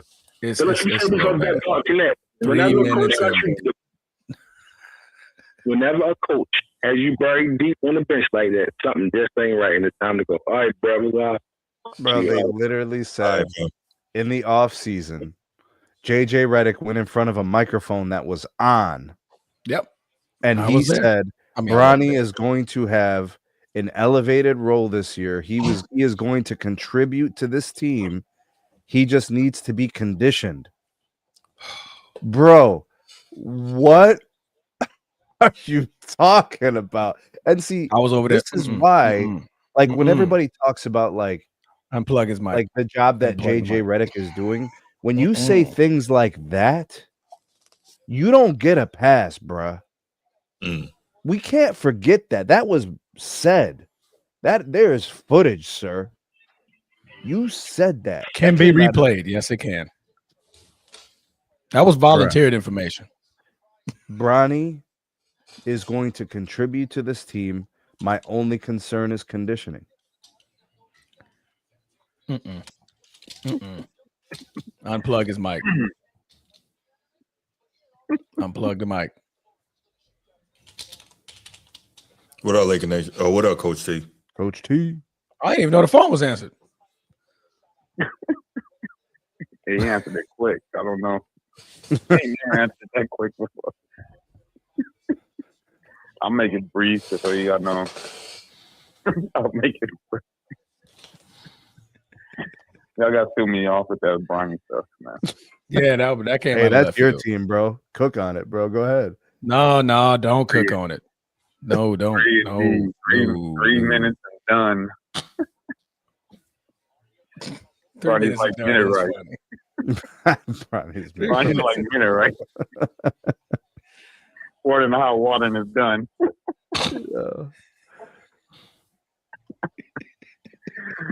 Nah. Oh man. No. Bron played good last night, man. He did. He played good. He but did. At the same time, it's against the Utah Jazz. But honestly, we're going to be saying that a lot for the next 2 to 3 weeks. Man, it's just against the Clippers. It's just against the Jazz. It's just against New Orleans. Once he's in shape, I expect him to actually look decent. Make some plays. And last night, I couldn't have thought of a better way for him to come back than the way he played. I agree. And the way they played him. I couldn't think of a better way. Very smart. Very strategic. Yeah. The right game to bring him back where he wouldn't be pushed too tough or tested too much. Very smart. Very smart. Didn't have to score much, even though they were down for most of the game. He didn't force anything on the offensive end, but he got everybody else involved. So the man had 12 assists out of nowhere, and it was just like they were just piling up quick because they were just crashing on him. Like, oh, we know you can drive. Oh, but you know I can pass too, right? Mm-hmm. That's literally one of my greatest talents, that I have good vision. Grotest. I'm the second greatest of all time. I remember. Oh my goodness. Why is Bruce this way, man? Damn.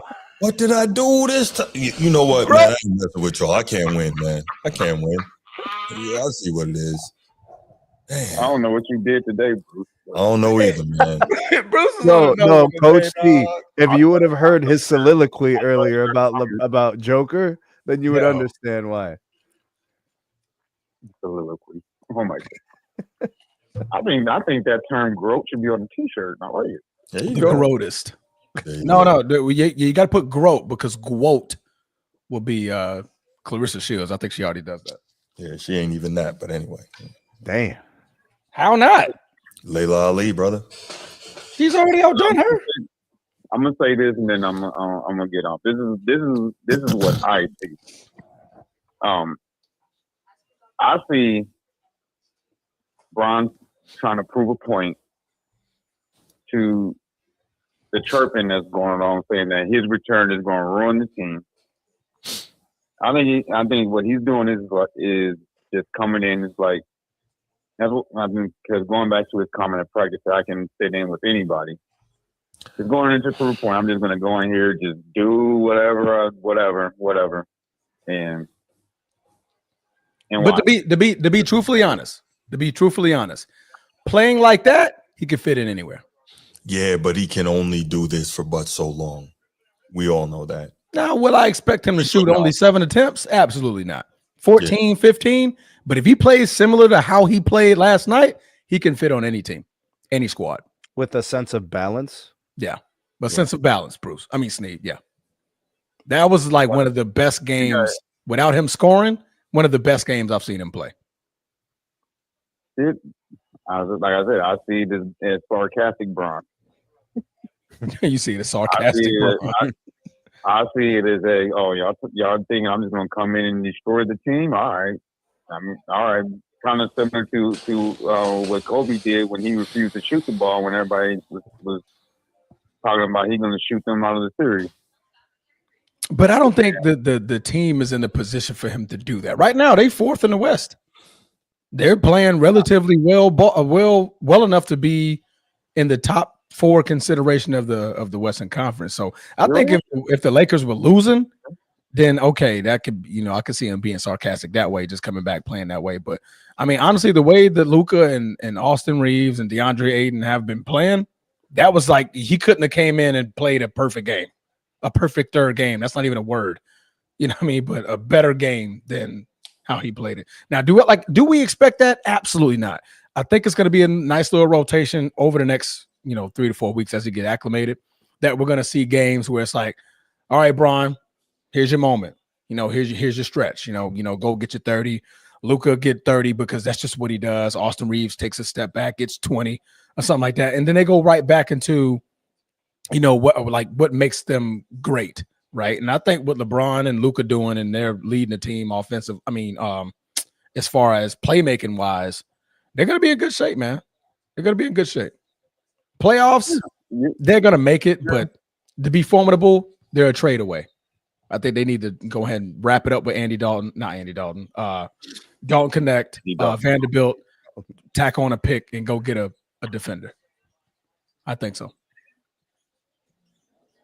Yeah, because you're thinking positive. You're thinking positive. You want the Lakers to win. You don't want to see the Lakers crash. I thought you were a Lakers guy. Yeah, you don't want to see the Lakers. You don't want to see the Lakers crash and burn. Like somebody else won't because they didn't get their way. Trust me, this is trust me, y'all. It's gonna happen. This is sarcastic, Bron. He's just going in there. He already got his bread. He already know he's out of there. He's like, okay, I'm sick and tired of sitting on the bench. All right, let me go in here and get some sweat.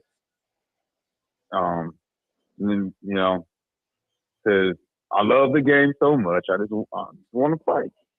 And then eventually, you know, it's going to be gradual. It's not going to be just off the wall. He's going to come out and then shoot 35 shots. It's going to be gradual. It's going to be gradual. And then as soon as the Lakers get into trouble, he's going to be like, okay, it's time for me to do my thing. And he's going to go back to old Bron. Some games, Coach T, some games that's going to happen. I just think that's the nature of the beast. I don't think that's going to be the majority of the time. I think there'll be more balance throughout most of the season.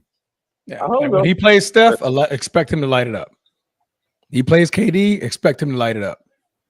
Like those other guys that like we've been in the league for a long time together, expect him to try to show that, oh, I'm still him in some form of capacity, right? So, yeah. But I like the way he played. I like the way he played last night. You know, he played well, but that's just what I felt like. Oh, I just saw it as he's just being sarcastic. All right, sarcastic Bron is what we got right now, fellas. Is that all you got for us, Coach T?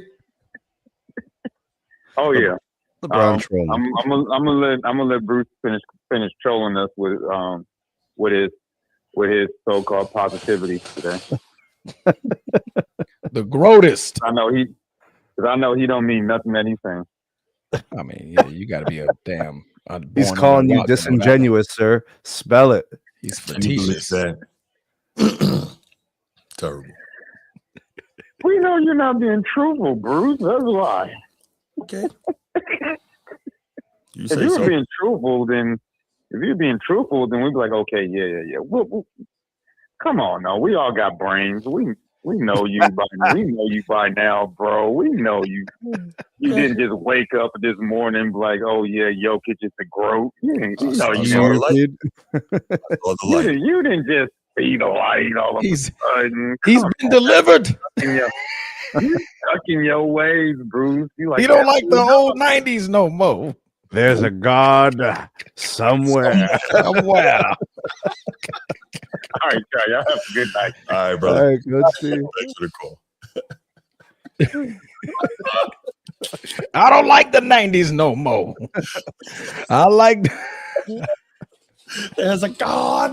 There's a God. I like Yoki. That's a good one. I didn't come here to preach tonight. But what I see. That's such a classic. But we are going to leave it right there, y'all. Thank you so much for joining us tonight. Remember, if you're on the replay, make sure you like, subscribe, hype. Make sure you share. If you were here in the chat tonight, appreciate that as well. And we'll be back with you next time. We out. Peace. Two fingers.